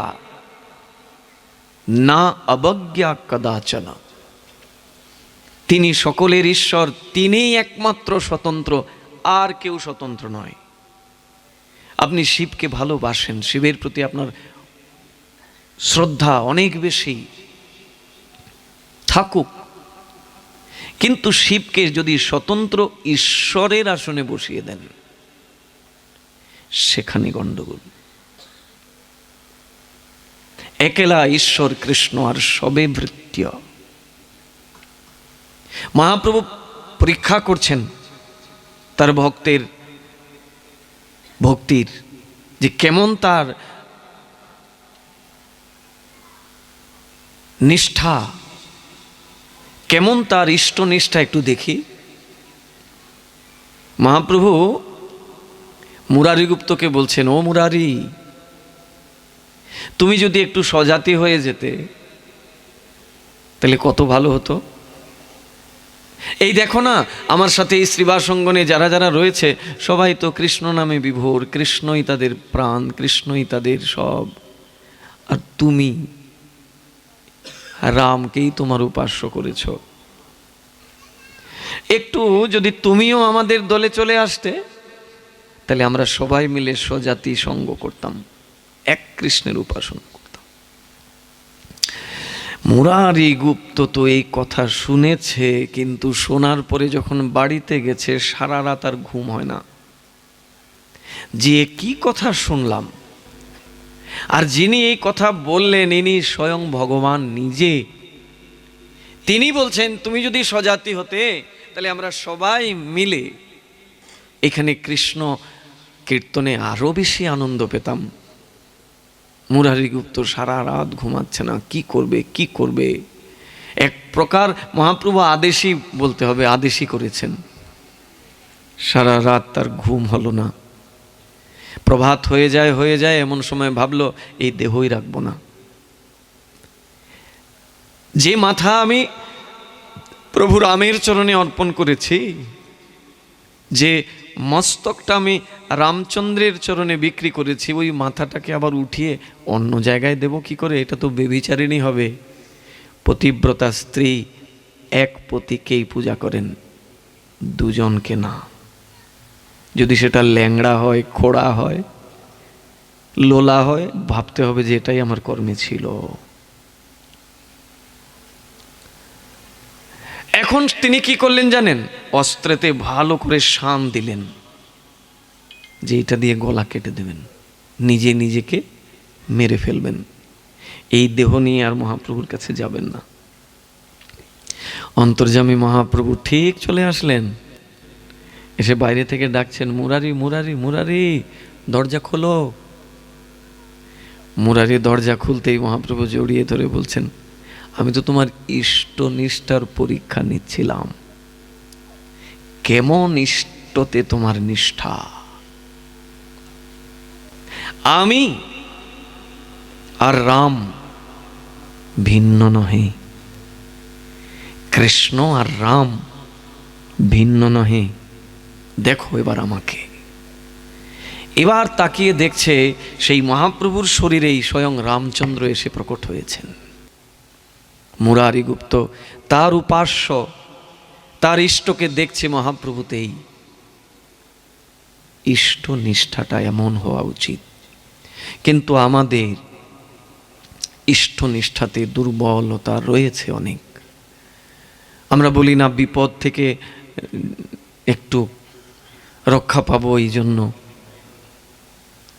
আর একটু ধনেরও তো দরকার আছে, তাই একটু ওই ঐশ্বর্যের ঠাকুর জগন্নাথকে বসে একটু পূজা টুজা করি আর কি। মানে কৃষ্ণ যে সর্বদেবেশ্বরেশ্বর, তিনি যে আমাকে সব কিছু দিতে পারেন, তিনিই যে সামর্থ্যবান, তার কাছ থেকে শক্তি নিয়ে অন্যরা শক্তি পেয়েছেন, বিশ্বাস আমাদের নাই। ধ্রুবকে দেন নাই ভগবান ঐশ্বর্য। ধ্রুব তো চেয়েছিল, বলছিল আমার এগুলোর দরকার নাই, তোমার চরণে থাকতে চাই। বলে এখন বললে হবে? তুমি তো ভজন করতে এসেছো, যখন তখন ওই সিংহাসন প্রাপ্তির উদ্দেশ্যেই এসেছিলে, তো ওইখানেই বসতে হবে তোমারে। ৩৬,০০০ বছর ধ্রুবকে দিয়ে রাজকার্য করালেন ভগবান। ঐশ্বর্য ভগবানকে সেবা করলে পাওয়া যায় না, বিপদ থেকে ভগবান রক্ষা করেন না। এইরকম ভগবান দ্বিতীয় কেউ আছে গর্ভের ভেতরে গিয়ে রক্ষা করে? ভগবান চলে যাবেন দ্বারকায়, পঞ্চপাণ্ডব সিংহাসনে বসেছেন, বিদায় নিতে এসেছেন কুন্তির কাছে। কুন্তি শোনা মাত্র কৃষ্ণকে জড়িয়ে ধরে বলছেন, আগে কি দুঃখ ছিল, এর চাইতে আরো দুঃখ দাও, এই সুখের আমার প্রয়োজন নাই। যখন এইভাবে কৃষ্ণের সাথে কথা হচ্ছে, কুন্তির এমতা অবস্থায় উত্তরা এসে হাজির হয়েছেন। মাতা উত্তরা এসে বলছেন, হে প্রভু, আমার গর্ভের সন্তানটাকে তুমি রক্ষা করো। আমার এই গর্ভের সন্তানটা এই পঞ্চপাণ্ডবের শেষ চিহ্ন, একে তুমি রক্ষা করো। ভগবান রক্ষা করেন নাই? অশ্বত্থামা ব্রহ্মাস্ত্র নিক্ষেপ করেছিল, ওই শিশুকে বধ করে দিলে আর পাণ্ডবদের কোনো অস্তিত্ব থাকবে না। শেষ রক্তটাকে, শেষ বীজটাকে মেরে ফেলবে। ব্রহ্মাস্ত্র নিক্ষেপ করেছিল। উত্তরা এসে যখন কান্না করলেন, ভগবান তখন সঙ্গে সঙ্গে ছোট্ট একটি মাছির আকৃতি নিয়ে উত্তরার গর্ভের ভেতরে ঢুকলেন।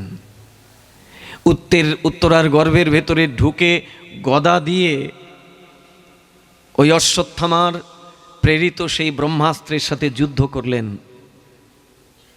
ব্রহ্মাস্ত্র তেজ হারিয়ে ফেলল। ততক্ষণে অশ্বত্থামার ব্রহ্মাস্ত্রে পরীক্ষিত মহারাজ মারা গিয়েছেন। যে পরীক্ষিত মহারাজকে আমরা পরে দেখতে পাই, সুখদেব গোস্বামীর মাধ্যম দিয়ে তিনি ভগবত কৃপা প্রাপ্ত হয়েছেন, তিনি তো গর্ভেই মারা গিয়েছিলেন। যতক্ষণ যুদ্ধ হয়েছে, যুদ্ধের পরে কৃষ্ণ তাকিয়ে দেখেন পরীক্ষিত নাই, মারা গিয়েছে। সঙ্গে সঙ্গে ভগবান তার অমৃত দৃষ্টি দিয়ে পরীক্ষিতকে আবার প্রাণ ফিরিয়ে দিলেন। আছে এইরকম দ্বিতীয় কোনো ভগবান গর্ভের ভেতরে গিয়ে মৃত শিশুকে প্রাণ দিয়ে দেয়? তারপরেও আমাদের বিশ্বাস নাই। আমরা আবার ইষ্টের কাছে আবার কাউকেও রাখি। দেবতান্তরের কথা ছেড়েই দেন, ঈশ্বরের অন্যান্য অবতারদেরকেও আমি সমাদর করি। আপনাদেরকে এই কথা কেন বলছি জানেন? এই কথাগুলো সর্বত্র আলোচিত করার নয়। আপনারা তো বহু বৎসর যাবৎ বিভিন্ন মহাত্মাদের সান্নিধ্য করে ভগবত কথা আস্বাদন করছেন। এটা একটি ক্ষেত্র, এটা একটি জায়গা, এখানে বলা উচিত।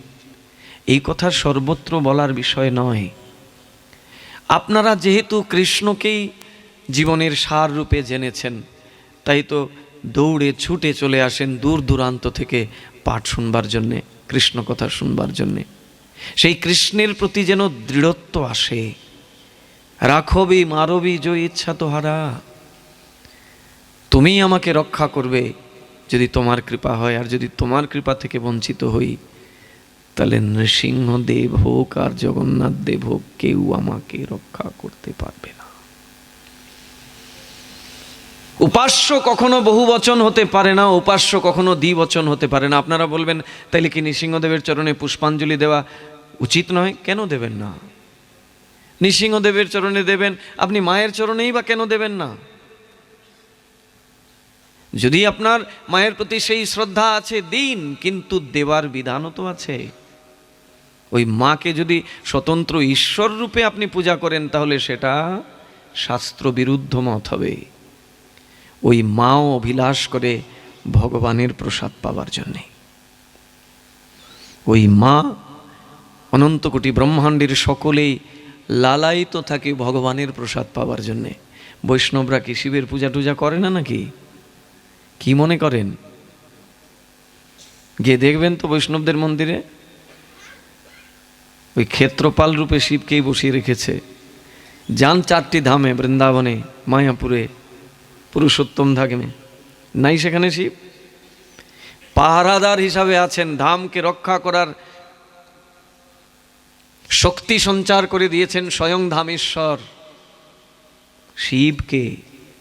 তুমি পারো আমার এই ধামকে রক্ষা করতে, কারণ তুমি যে সরল বৈষ্ণব। সরল বৈষ্ণব ছাড়া আমার ধামকে কেউ রক্ষা করতে পারে না। তা বৈষ্ণবরা কি শিবের পূজা করে না? করে, কিন্তু বিধিপূর্বক করে। শিবকে স্বতন্ত্র ঈশ্বর বলে পূজা করে না। শিবকে ভগবানের দাস রূপে পূজা করে। বৈষ্ণবানাং যথা শম্ভু, শিবজি মহারাজ হচ্ছেন বৈষ্ণব অগ্রগণ্য। ভৃগু মহারাজকে দিয়ে তো দেখিয়েছেন, পরীক্ষায় যখন পাঠিয়েছিলেন কে শ্রেষ্ঠ, ব্রহ্মা না শিব না বিষ্ণু, ভাগবতেই আছে তার বর্ণনা। কাকে শ্রেষ্ঠ করেছিলেন ভৃগু মহারাজ? বিষ্ণুকে। করবেনই না কেন? শিবের মধ্যেই ক্রোধ দেখলেন, ব্রহ্মার মধ্যেও দেখলেন ক্রোধ, বলছে ভগবান, অথচ এদের মধ্যে এত ক্রোধ, এরা ভগবান হতে পারে না। সোজা গেলেন বৈকুণ্ঠে বিষ্ণুর দ্বারে, তখন লক্ষ্মী দেবী বিষ্ণুর সেবা করছেন। আর ভৃগু ঋষি গিয়ে কি করছেন জানেন? গিয়েই তার পা দিয়ে বিষ্ণুর বক্ষস্থলে আঘাত করেছেন, পদাঘাত করেছেন। ভৃগুর চিহ্ন আছে বলে না, ভৃগুর পদচিহ্ন। ক্রোধ করেছিলেন ভগবান। ভগবান ভৃগু ঋষিকে বলছেন, ও হো হো হো, আপনার এই কমল পায়ে আঘাত লেগে গেছে, আমার এই কঠিন হৃদয় আপনার এই কমল চরণটাকে আঘাত দিয়ে দিল, আপনি আমায় ক্ষমা করে দেন। এই না ভগবান, ঘোষণা দিয়ে দিলেন ভগবান বিষ্ণু কৃষ্ণ, যিনি সব কিছু সামর্থ্য রাখেন। সচ্চিদানন্দ রূপায় বিশ্বৎপত্যাদি হেতবে তাপত্রয় বিনাশায় শ্রীকৃষ্ণায় বয়ম নমঃ। ভাগবত তো শুনি আমরা, ভাগবতের মূল মন্ত্রটাই তো এটা। ব্যাসদেব কার চরণে প্রণত হয়েছেন? প্রারম্ভেই বলছেন আমি যার কথা বলবো এখন, তিনি কে? তিনি কৃষ্ণ, সচ্চিৎ আনন্দময় বিগ্রহ তিনি। তার সঙ্গ করলে সব কিছু মিলে যায়। ভক্তবৃন্দ, অনেক কথা দেখুন, আজকে তো গান টান করলামই না, কি গান করব? সময় আছে গান করার? এখানে একজন বলছেন বাবা গান করেন, দেখবেন ঘুম পালাবে না। শেষে আসছি আমরা, রাতে 11টা বেজে গেল, কথা তো কিছুই হলো না। আপনারা ভক্ত, আপনাদের বহুদিনের ভজনের অভিজ্ঞতা, আমার এই বাবা পূজনীয় মহাত্মা সম্মুখে বসেছেন, তার সম্মুখে কৃষ্ণ কথা বলা, এটা একরকম দৃষ্টতাই আমার। কিন্তু এটা তার করুণা জানবো আমি, এই করুণার পাত্র জেনে আমি একটু শুধু ইষ্টগোষ্ঠী করেছি মাত্র, একটু আমরা আমাদের ইষ্টকে নিয়ে অনুশীলন করেছি। এখানে উপদেশ যদি আপনারা ভাবেন যে আমি কোনো উপদেশ করেছি, তাহলে এটা আমার সবচেয়ে বড় অপরাধ হবে। উপদেশ দেবার মতো যে যোগ্যতা, সেটা ন্যূনতমও নাই আমার মধ্যে। উপদেশ তো তারা করতে পারেন। তো আমরা যেহেতু সুযোগ পেয়েছি, সবাই মিলে একটু কৃষ্ণ কথা অনুশীলন করেছি মাত্র, যাতে আমাদের ইষ্টের প্রতি আমাদের নিষ্ঠাটা আরও দৃঢ় হয়। যদি কেউ ইষ্টের কৃপা পায়, তাহলে একটা পঙ্গু ব্যক্তিও গিরি গোবর্ধন অতিক্রম করতে পারে। যদি কারোর প্রতি ইষ্টের কৃপা হয়ে যায়, তাহলে সে মূর্খ ব্যক্তিও স্তুতি করে নিতে পারে ভগবানের। অতএব আমাদের কার চরণে শরণাগত হওয়া উচিত? কৃষ্ণ চরণে। এবার বাকিদেরকে পূজা করতে পারি, করব না যে তা নয়। যদি আমার মনে হয়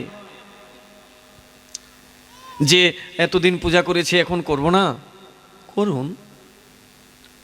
কিন্তু ওই উপাস্যের আসনে রাখা যাবে না। উপাস্য তো একমাত্র কৃষ্ণ। এক সাধে সব সাধে, সব সাধে कोई न साधे। एक साधे सब साधे मतलब একজনের সাধনা করলে সবার সাধনা হয়ে যায়। সব সাধে कोई न साधे, আর সবার ঘটে একটু একটু করে দেবেও, আসলে তার কোনো সাধনাই হবে না। এক সাধে সব সাধে, সেই কৃষ্ণই হচ্ছেন এক। এককে বাদ দিয়ে যেরকম শূন্যদের কোনো মূল্য নাই, একের পেছনে আপনি যত শূন্য লাগাবেন তত একের মান বাড়তে থাকবে। একটা শূন্যতে 10, আরেকটাতে 100, আরেকটাতে 1000, আরেকটাতে 10,000। হ্যাঁ, যত বাড়াবেন তত তার মূল্য বাড়তে থাকবে। অনেক বেড়েছে তো, বড় মোটা করে একটা শূন্য বসিয়ে দিলেন একের পেছনে, শূন্যের মূল্য পাচ্ছেন আপনি। এবার অনেকগুলো শূন্য বসিয়েছিলেন, এবার সামনে থেকে একটাকে সরিয়ে নেন দেখি। ওই যে এতগুলো শূন্য রয়েছে, এগুলোর কি কোনো মূল্য আছে? কোনো মূল্য নাই। সেই একটাই হলেন কৃষ্ণ, একম অদ্বিতীয়ম কৃষ্ণং বন্দে জগদ্গুরুম।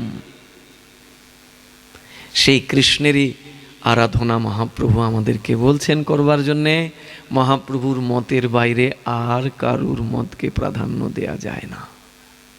কৃষ্ণ সর্বসামর্থ্যবান, দেখিয়েছেন তিনি ব্রজলীলায়। কংস প্রেরিত কত অসুরেরা এসেছিল ব্রজধামকে ক্ষতি করবে, অনিষ্ট করবে, কিচ্ছু করতে পারেনি। বাল বাঁকা কর না সকে, যাকো রাখে সাই। বাল বাঁকা কর না সকে, যাকো রাখে সাই। ভগবান যাকে রক্ষা করবেন তার একটা চুলকে বাঁকা করতে পারবে না কেউ, মারা তো দূরের কথা। এটার প্রতি বিশ্বাস আনতে হবে আমাদের।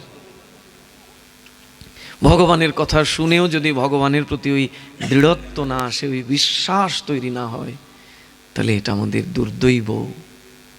এই হরিনামের প্রতি এই নিষ্ঠা রাখতে হবে আমাদের। এই হরিনাম সামান্য কোনো নাম নহে। সর্বশক্তি তত্রার পিতা। মহাপ্রভু বলছেন আমি সমস্ত শক্তি ওই নামেতে অর্পণ করেছি। তত্রার পিতা নিয়মিত স্মরণে নো কালহ। এই নাম তোমরা নিয়মিত স্মরণ করতে পারবে, কোনো কালাকাল বিচার রাখেননি। এটাই তো মহাপ্রভুর দয়া। আপনার বাড়িতে কেউ মারা গেলেন কিংবা কোনো নূতন জন্ম হলো, অনেকে আবার বলে ওই সময়ে নাকি ঠাকুরের সেবা করা যায়। কোন শাস্ত্রে ওনারা পেয়েছে ঠিক জানি না, কিন্তু পুরাণে পরিষ্কার করে বলা আছে যদি নূতন জন্ম হয় কিংবা কেউ যদি মারা যায়, ভগবানের সেবা তখন বন্ধ থাকবে। কেবল ভগবানের সেবা নাকি? গুরু প্রদত্ত যে মন্ত্রাবলী পেয়েছেন, যেটা ত্রিসন্ধ্যা আহ্নিক করেন, ওটাও করা যাবে না।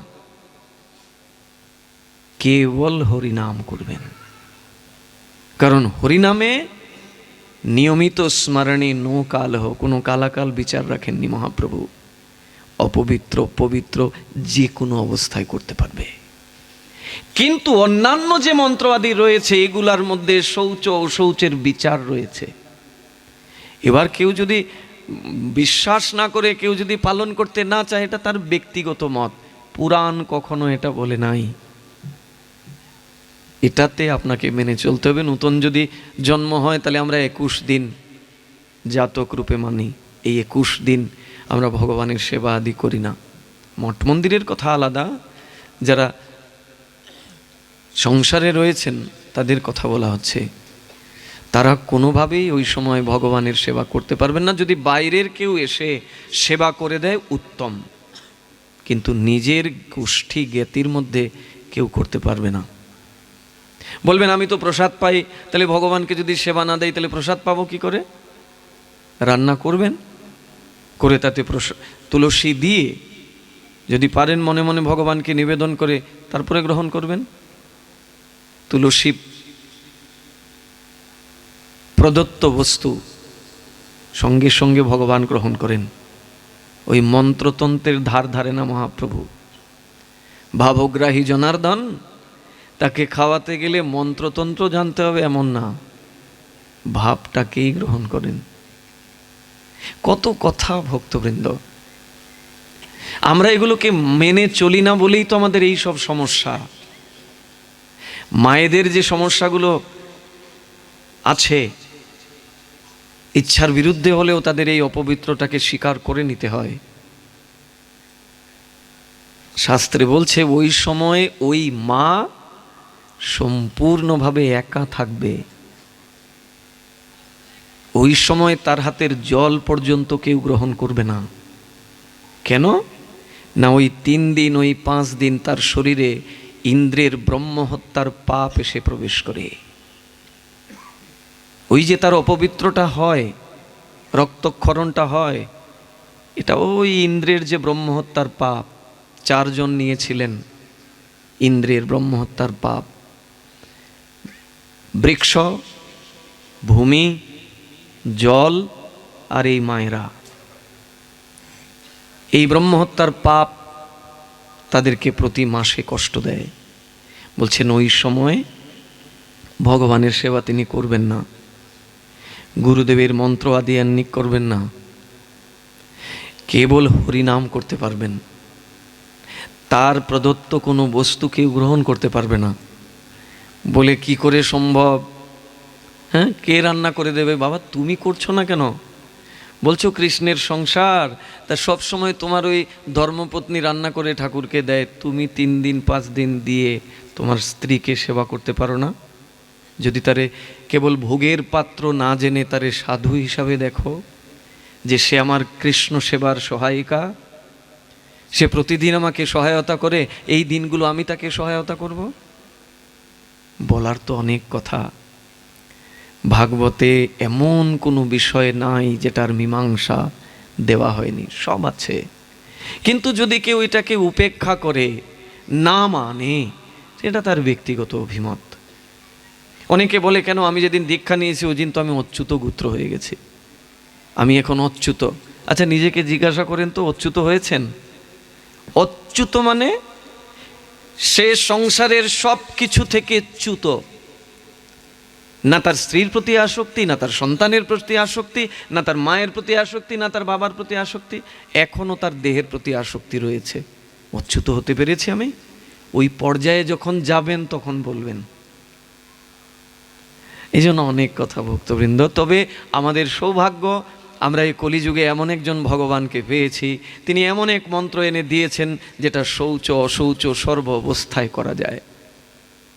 ওই 3 দিন 5 দিনই হোক, কেউ মারা যাক কিংবা কেউ নূতন জন্ম নিক, নিরন্তর এই হরিনাম করা যাবে। কি ভজনে, কি শয়নে, কি বা জাগরণে, অহর্নিশ চিন্ত কৃষ্ণ বলহ বদনে। শাস্ত্র থেকে আমরা অনেক দূরে সরে গেছি না? শাস্ত্র কথাগুলোকে আমরা অবমাননা করি। আগেকার বুড়ো বুড়িরা কিন্তু ঠিকই বলতো। এখন আমরা বেশি বড় সাধু হয়ে গেছি তো এখন এগুলো আমরা মানি না। আর মানি না বলেই এই বিভিন্ন অঘটনগুলো আমার জীবনে ঘটে। কেন? কৃষ্ণের ভজন করে তারপরে অঘটন আসে কেন আমার? কৃষ্ণ সব কিছু থেকে আমাকে রক্ষা করবেন, তিনি প্রতিজ্ঞাবদ্ধ। যেদিন আমি দীক্ষা নিয়েছি মানে গুরুচরণে আত্মসমর্পণ করেছি, সেদিন তো কৃষ্ণ আমাকে শ্রুতি স্মৃতি পুরাণাদি পাঞ্চরাত্রিক বিধিং বিনা হরের নাম উৎপাতৈব কেবলম। যদি শ্রুতি স্মৃতি পুরাণকে উল্লঙ্ঘন করে কেউ কৃষ্ণ নাম করে, ওই কৃষ্ণ নাম তার জীবনে উৎপাত বয়ে আনবে। শাস্ত্রকে মর্যাদা দিতে হবে। ওই শাস্ত্রই সাক্ষাৎ ভগবান। ভগবান ধরাধামে বিগ্রহ রূপে নাই। ভগবানের 2টি মূর্তি, একটা হচ্ছে পরব্রহ্ম আর একটা হচ্ছে শব্দব্রহ্ম। পরব্রহ্ম রূপে তিনি রয়েছেন বৈকুণ্ঠে, আর শব্দব্রহ্ম রূপে রয়েছেন তিনি এই ধরাধামে। এই শব্দব্রহ্মটাই হলো শাস্ত্র। শাস্ত্ররূপেই ভগবানকে দেখা যায় কর্ণের দ্বারা। আমাদের নিষ্ঠাটা তার কাছে আসবে, এই জন্য বিগ্রহকে সেবার আয়োজন দিয়েছেন। আদতে তো তিনি থাকেন বৈকুণ্ঠে, আর তিনি প্রকট থাকেন এই শব্দ ব্রহ্মরূপে, শাস্ত্ররূপে। শাস্ত্রকে উল্লঙ্ঘন করে যদি কেউ নিজের মতকে প্রকাশ করে, সেটা বেভিচারিণী হয়। তাই আমাদেরকে অন্তত যারা কৃষ্ণ পথের পথিক, তাদেরকে তো মানতে হবে, এটা না? বাইরের লোকের কথা তো ভাগবতে বলে নাই। ভাগবতের নিমন্ত্রণ যে দিয়েছেন মহামুনি বেদব্যাস, সবাইকে দিয়েছেন নাকি? না। পিবত ভাগবতম রসমালয়ম রসিকা ভুবি ভাবুকা। নিমন্ত্রণ পত্রটা দিয়েছেন কাকে? যিনি কৃষ্ণ রসে রসিক, যিনি কৃষ্ণ ভাবে ভাবুক, সেই রসিক, সেই ভাবুককেই সেই ভাগবতের কথা কীর্তন করছেন। আপনারা তো রসিক, আপনারা ভাবুক। আমরা যদি এই রকমের ভুল ত্রুটি আদি করে ফেলি, তাহলে কিন্তু আমাদেরকেও কষ্ট পেতে হবে। জৈসে করনি বৈসে ভরণী। যেমন কর্ম হবে তার ফল তো পেতেই হবে। ছাড় নাই কাউকে। পিতামহ বিশ্বকেই ছাড় দেয়নি ভগবান। এত বড় একজন মহাত্মা। গান্ধারী বলছে আমি তো 100 জন্ম কোনো পাপ করি নাই। তিনি 100 জন্ম পূর্বের কথা জানতেন। কিন্তু তুমি এত বড় ক্ষতি করলে, আমার 100 পুত্রকে বধ করলে। বলে আমি কি করব? যে যেরকম কর্ম করে তার ফল তো তাকে ভোগ করতে হয়। বলে আমি তো কোনো খারাপ কর্ম করি নাই, আমার 100 জন্মে আমি কোনো পাপ করি নাই। বলে করো নাই তো? তুমি তো 100 জন্মের কথা জানো, এর আগের কথা তো জানো না। এর আগে কি করেছিলে? রাজার পুত্রী তুমি ছিলে, হ্যাঁ? শুনিয়ে দিলেন কি করেছো তুমি। ওই ফড়িংগুলোকে মেরে মেরে মালা করে গলায় মালা করে পরিয়েছো। ওই ফড়িংগুলোই 100 জন্ম পরে তোমার গর্ভে তোমার পুত্র রূপে এসেছে। সেই পুত্র হারা হয়ে এখন তুমি কষ্ট পাচ্ছ। তো কাউকে ছাড় দেয় না ভগবান, ছাড় দেয়, ছেড়ে দেয় না। তাই আমরা কৃষ্ণ ভক্ত, অতএব কৃষ্ণের কাছেই শরণাপন্ন হব, কৃষ্ণের কাছেই শরণাগত থাকব। এবং শাস্ত্রকে সামনে রেখে,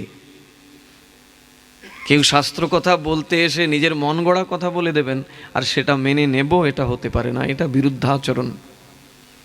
শুনে নাই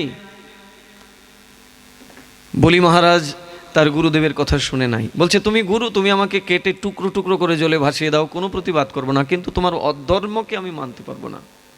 প্রতিবাদ করেছেন, কার লাভ হলো? গুরুদেবেরই এক চোখ হারাতে হলো। শুক্রাচার্য শিষ্য বলি মহারাজকে বিরোধ করেছিলেন, ওই বালককে তুমি সেবা করো না, নিষেধ করেছিলেন। নিষেধ করতে গিয়ে দেখা গেল শুক্রাচার্যর এক চোখ কানা হয়ে গেল। কাহিনীটা আর বলছি না। আর শিষ্য বলি মহারাজ ভগবানের চরণ প্রাপ্ত হলেন। ভগবানের তৃতীয় চরণ রাখবেন কোথায়? ভগবান বলছেন, বলি তুমি প্রতিশ্রুতি ভঙ্গ করো না। তুমি আমাকে বলছো তুমি ত্রিপাদ ভূমি দেবে, এখন আমার তৃতীয় চরণটা রাখবো কই? জায়গা দাও। বলি তোমার তৃতীয় চরণটা আগে আমাদের দেখাও, তারপরে না জায়গা দেব। ভগবান সঙ্গে সঙ্গে তার হৃদয় থেকে সেই তৃতীয় চরণটা বার করলেন। বলে এবার জায়গা দাও। বলে তোমার 2 চরণ দিয়ে তুমি যা কিছু নিয়েছো এগুলো সব তোমার। এই নিচের 7 কুল 7 লোক আর উপরের 7 লোক সব তো তোমার, তা আমার কিছু না। তা তোমার জিনিস তুমি নিয়েছো, এবার ওই তৃতীয় চরণটা কোথায় রাখবে তোমার জায়গা পাচ্ছ না তো। জন্ম জন্মান্তরের এই দেহটা তোমার সামনে দাঁড়িয়ে, এই দেহের মধ্যে পাপের গন্ধ লেগে আছে। জন্ম জন্মান্তরের পাপ অপরাধ এই দেহেতে যুক্ত। তুমি কৃপা করে তোমার ওই তৃতীয় চরণটা আমার মাথার উপরে বসিয়ে দাও। ভগবান তার তৃতীয় চরণটা ভগবান তার বলির মাথায় রাখলেন। শিষ্য ভগবানের সেবা করে, গুরুর আজ্ঞাকে অবজ্ঞা করে ভগবানের সেবা করে ভগবানের চরণ লাভ করলো। আর গুরুদেব শিষ্যকে বঞ্চনা করতে গিয়ে তার নিজের চোখ হারাতে হলো। বিচারটা অনেক পরিষ্কার। পূর্বপক্ষ এবং পরপক্ষ 2 দিকে বিচার আছে। আপনারা বলবেন গুরুকে অবজ্ঞা করেছে, গুরুকে অমর্যাদা করেছে। না, যখন এক চোখ হারিয়ে নিলেন, এক খোঁচা দিলেন তো ওই কমণ্ডলুর ভিতরে কুশ দিয়ে, এক খোঁচা খেয়ে চোখ হারালো। এখন চিন্তা করলো এখন যদি না বেরোই তাহলে আরেক চোখ কানা করে দেবে, মেরেই ফেলবে আমাকে বিষ্ণু। গুরুদেব ওই কমণ্ডলু থেকে বের হলেন, বের হয়ে বলছেন আমারে ক্ষমা করে দেন। তাকাচ্ছেনও না বিষ্ণু তার দিকে। তুমি আমার ভক্তের সাথে দ্রোহ করেছো, তোমার দিকে কিসের সম্পর্ক আমার? দেখুন গুরুদেবের প্রতি শ্রদ্ধা শিষ্যের কেমন থাকে। অন্তিমে দেখা গেল বলি মহারাজ গিয়ে স্তুতি করছেন, প্রভু তুমি তো ক্ষমার পাত্র, তুমি আমার গুরুকে ক্ষমা করে তোমার চরণে জায়গা দাও। অমর্যাদা করলেন গুরুকে, গুরুর জন্য ভগবানের কাছে প্রার্থনা করলেন শিষ্য। ভগবান তাকে চরণ তো দিলেনই দিলেন, দিয়ে বলছেন তুমি যেভাবে সেবা করেছো গুরুর কথাকে অমান্য করে, আমি যে তোমার কাছে ঋণী হয়েছি, এই চরণ দিয়ে এটা শেষ দেওয়া নয়, আরো কিছু চাও। বলে আর কিছু লাগবে না। বলে না না না না আরো লাগবে। বলো তুমি কি চাও? বলে আমার কিচ্ছু লাগবে না। বলে তোমারে আমি সুতোল্লুকের রাজা বানিয়ে দিচ্ছি, সুতোল্লুকের রাজা বানিয়ে দিচ্ছি তোমারে। তুমি একাকী ওই রাজকার্য পরিচালনা করবে। এখনো সেই সুতোল্লুকে বলি মহারাজ রয়েছেন। আর কি হয়েছে জানেন? বলি মহারাজ তখন বলছেন, তুমি তো আমাকে সুতোল্লোকের রাজা বানাবে, আমি রাজা হতে রাজি আছি যদি দ্বারে তুমি থাকো। আমি যখন রাজদরবারে প্রবেশ করব তখন তোমার মুখমণ্ডল দর্শন করে প্রবেশ করব, আর যখন রাজকার্য থেকে বাইরে আসব তখনও তোমার বদন দর্শন করব। ভগবান তথাস্তু স্বীকার করে নিলেন, ভক্তের পাহারাদার হয়ে গেলেন। দাড়ি মানে কি? সেই সুতোল্লোকের পাহারাদার স্বয়ং ভগবান বিষ্ণু কৃষ্ণ। বিশ্বাসটা তার প্রতি দৃঢ় করতে হবে ভক্তবৃন্দ। চৈতন্যের চরণে যত বেশি বিশ্বাস আনবেন ততই জীবনে আনন্দ পাবেন। চৈতন্যের প্রত্যেকটি বাক্যকে সমাদর করতে হবে, কারণ তিনি ভগবান, তিনি জানেন কিসের দ্বারা আমার মঙ্গল হবে। সেই চৈতন্যের পার্শ্বদের সঙ্গ করতে হবে। আগামীকাল সেই নিত্যানন্দ ত্রয়োদশী, প্রভু নিতাইয়ের আবির্ভাব। দয়ালের ঠাকুর মাথা ফাটিয়ে দিয়েছে মাথায়, তারপরেও মহাপ্রভুকে বলছেন ক্ষমা করে দাও। তুমি অস্ত্র নিয়েছো কেন? তুমি চক্র হাতে নিয়েছো কেন? তুমি না প্রতিজ্ঞা করেছো এই কলিতে তুমি অস্ত্র ধারণ করবে না, তুমি প্রেম দিয়ে সকলকে শুদ্ধ করবে, তাহলে ওরে তুমি মারবে বলে অস্ত্র নিয়েছো কেন? সম্বরণ করো। বলছি ও তোমার মাথা ফাটিয়ে দিল আর তুমি তার হয়ে আমার কাছে প্রার্থনা করছো। ইনি হলেন নিতাই। গুরু হয়ে কেমন করে ভগবানের সেবা করতে হয়, যিনি গুরু তিনি কি করে ভগবানের সেবা করেন, এর জ্বলন্ত উদাহরণ নিতাই চাঁদ। যা কিছু ভগবানের উপকরণ সেবার, বেজনাদি, আসন, বস্ত্র, শয্যা, সব ওই নিত্যানন্দ প্রভু স্বয়ং। ওই নাট্যমন্দির যেখানে বসে আমরা ভগবানের কথা শুনি, এটা নিত্যানন্দের আসন। সেই নিত্যানন্দেরই কাল আবির্ভাব তিথি, নিত্যানন্দ ত্রয়োদশী। এটা উপবাস থাকতে হয় ব্রত হিসাবে, যেহেতু এটা বিষ্ণু তিথি, উপবাস করাটাই বিধেয়। তো আমরা তো আবার ওই বললাম যে ওই কিছুদিন আগে করলাম অদ্বৈত সপ্তমী, কাল গেল একাদশী, আবার কালকে ব্রত করব, শরীরটাই তো নষ্ট হয়ে যাবে রে বাবা। আচ্ছা করুন না, খেয়ে দেয়েই করুন, 12টা পর্যন্ত উপবাস থাকুন, নিতাই চাঁদের অভিষেক করেন, তারপরে ওই ফল সবজি আদি খেয়ে থাকা যায় না? গুরু কৃপা পেতে গেলে না খেয়ে থাকতে হবে না, থাকুন খেয়েই, কিন্তু একটু সবজি ফল আদি খেয়ে করুন। আর সারা দিন নিতাইয়ের করুণা, নিতাইয়ের কৃপা নেওয়ার চেষ্টা করুন। নিতাই যে নাম দিয়েছেন মহাপ্রভুর মাধ্যম দিয়ে, মহাপ্রভু নিতাইকে মাধ্যম করে ওই নাম ঘরে ঘরে বিতরণ করেছেন হরিদাস আর নিত্যানন্দের মাধ্যমে। সেই নাম নিরন্তর করতে থাকুন। মহাপ্রভু জগাই মাধাইকে বলছেন, দেখো ক্ষমা তো করে দিলাম তোমাদের, কিন্তু শুনে যাও, আর করিস নে পাপ। এ যাবৎ তোমরা দুজন যা যা পাপ করেছো আমি সব পাপ থেকে আজকে মুক্ত করে দিলাম, আর করিস না রে বাপ, আর কোনোদিন পাপ করবে না। জগাই মাধাই প্রণাম করে বলছেন, প্রভু আর না রে বাপ, তুমি কৃপা করেছো এটাই তো অনেক, আর না রে বাপ, আর কোনোদিন করব না। এটাই হলো মহাপ্রভুর দয়া, এটাই হলো নিত্যানন্দের দয়া। এমন কৃপা করলেন যে জগাই মাধাইয়ের মধ্যে যে পাপ বীজটা ছিল, পাপ করবার যে প্রবৃত্তি, বাসনা, ইচ্ছা, এটাকে সমূলে উঠিয়ে নিলেন। এই শক্তি গুরুদেবেরই আছে। আমরা ওইভাবে যদি গুরুচরণে প্রণত হতে পারি তাহলে বেশি দিন নয়, এই জন্মেই কৃষ্ণ কৃপা পেয়ে যাব। সেই নিত্যানন্দের কৃপা সবার প্রতি বর্ষিত হোক। প্রভু নিতাই চাঁদ আমাদের সকলকে কৃপা করুন। আমরা এই জায়গায় কথাকে বিশ্রাম রাখবো। পরিশেষে একটা ভজন না করলেই নয়, আমরা ছোট্ট একটা ভজন করছি। আপনারা সময়টা একটু, আমি এসেছি কিন্তু অনেক আগে, জানেন 6টায় এসেছি, কিন্তু শুরু তো হলো সেই 9:30। বসতে বসতে কি করব। আর আমাদের সন্ধ্যাটা এরকমই হয়, গত 2 দিন যেখানে করেছি ওইখানেও ওই রকমেরই, ওই সবাই সব কাজ টাজ শেষ করে দিয়ে আসেন। আসুন আমরা ছোট্ট একটা ভজন শুনে, যেহেতু নিতাইয়ের প্রসঙ্গ এসেছে, নিতাইয়েরই গান শুনি।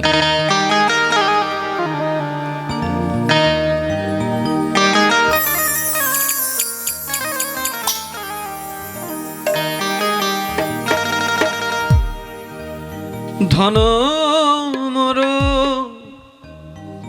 নিত্যানন্দ,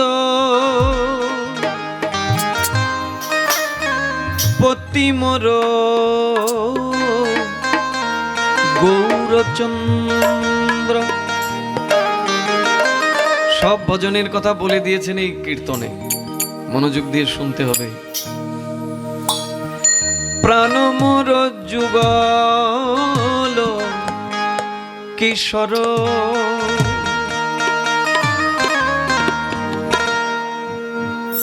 একজন হচ্ছেন ধন, আর কি একজন হচ্ছেন পতি, আর একজন হচ্ছেন প্রাণধন। ধন কে না? নিত্যানন্দ আমার ধন, সবচেয়ে বড় ধন, মানে গুরুদেব। আমার পতি কে? আমার পতি হচ্ছেন গৌরচন্দ্র। আর সেই পতি যার সেবা করার কথা আমাদেরকে বলছেন, সেই যুগল হচ্ছেন আমাদের উপাস্য। প্রাণ মোর যুগল কিশোর, ধন মোর নিত্যানন্দ, পতি মোর গৌরচন্দ্র। ধন মোর নিত্যানন্দ, পতি মোর গৌরচন্দ্র। প্রাণ মোর যুগল কিশোর। প্রাণ মোর একটু রিভাব দাও না বাবা, এটাতে। কিশোর। প্রাণ মোর যুগল কিশোর, প্রাণ মোর যুগল কিশোর। অদ্বৈত আচার্য বল গদাধর মোর কুল। অদ্বৈত আচার্য বল গদাধর মোর কুল। নর হরি বিলসই মোর, নরহরি বিলসই মোর, নরহরি বিলসই মোর।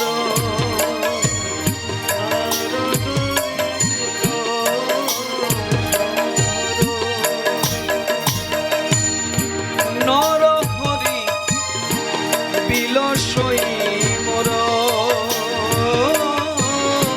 নরহরি বিলসই মোর। বৈষ্ণবের পদধূলি তাহে মোর স্নান কেলি। বৈষ্ণবের পদ ধূলি তাহে মোর স্নান। বৈষ্ণবের পদধূলি তাহে মোর মন কেলি। বৈষ্ণবের পদধূলি তাহে মোর স্নান কেলি। তর্পণ মোর বৈষ্ণবের নাম, তর্পণ মোর বৈষ্ণবের নাম। বিচার করিয়া মনে। আহা, কেমন শিক্ষা দেখুন নরোত্তম ঠাকুর কি বলছেন। বিচার করিয়া মনে ভক্তি রস আস্বাদনে। বিচার করিয়া মনে ভক্তি রস আস্বাদনে। মধ্যস্থ শ্রী ভাগবত পুরাণ। মধ্যস্থ শ্রী বিচারটাকে সঠিকভাবে করতে হবে, আর ওই বিচার তোমাকে করতে হবে না। বলছেন মধ্যস্থ শ্রী ভাগবত পুরাণ, ভাগবত বিচার করেই রেখেছেন, ভাগবতের বিচার অনুযায়ী আমাকে চলতে হবে। এই বাবা সাউন্ডটা ঠিক করতে পারে না, কি করে রেখে দিয়েছে না? মধ্যস্থ শ্রী ভাগবত পুরাণ, মধ্যস্থ শ্রী ভাগবত পুরাণ, বৈষ্ণবের উচ্ছিষ্ট তাহে মোর মননিষ্ঠ। বৈষ্ণবের উচ্ছিষ্ট তাহে মন, বৈষ্ণবের নামেতে উল্লাস, বৈষ্ণবের নামে তে উল্লাস।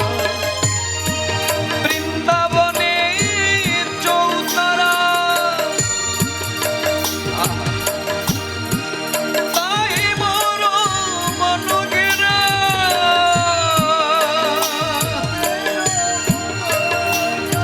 সাউন্ডটা তুমি ঠিক করতে পারলে না। বৃন্দাবনে চবুতারা তাহে মোর মন ঘেরা। বৃন্দাবনে গেলে দেখবেন মাঝে মাঝে এক একটা চবুতারা আছে, রাধা গোবিন্দের নিত্য রাসস্থলে।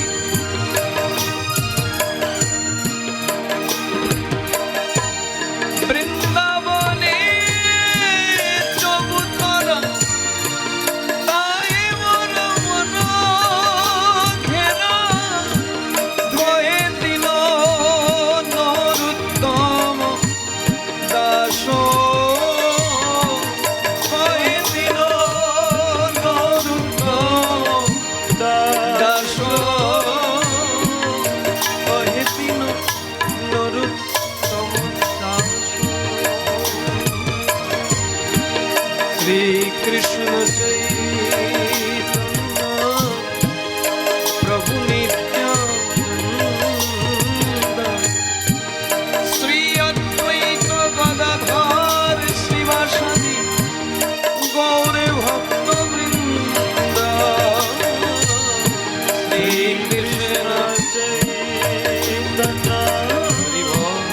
প্রভু নিত্যানন্দ, শ্রী অদ্বৈত গদাধর শিবাসাদি গৌরভক্তবৃন্দ। হরে কৃষ্ণ কৃষ্ণ কৃষ্ণ হরে হরে রাম রাম রাম হরে हरे कृष्ण कृष्ण कृष्ण हरे हरे राम राम राम हरे हरे कृष्ण कृष्ण कृष्ण हरे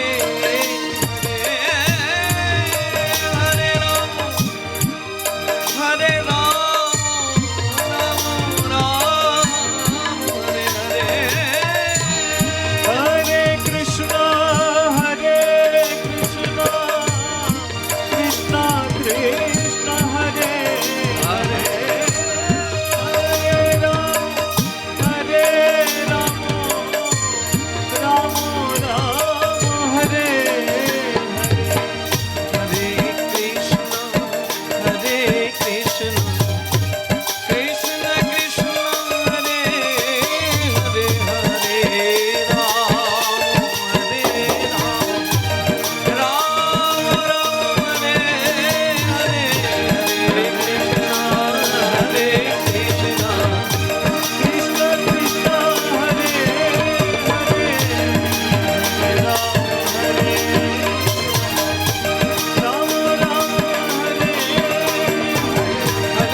हरे कृष्ण कृष्ण कृष्ण हरे राधे हरे राम राम राम हरे हरे कृष्ण कृष्ण कृष्ण हरे हरे हरे राम राम राम हरे हरे हरि बोल हरि बोल हरि बोल हरि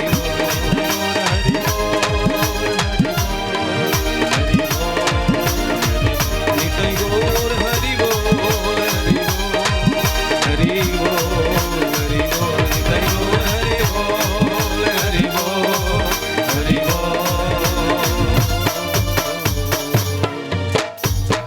हरि हरि बोल।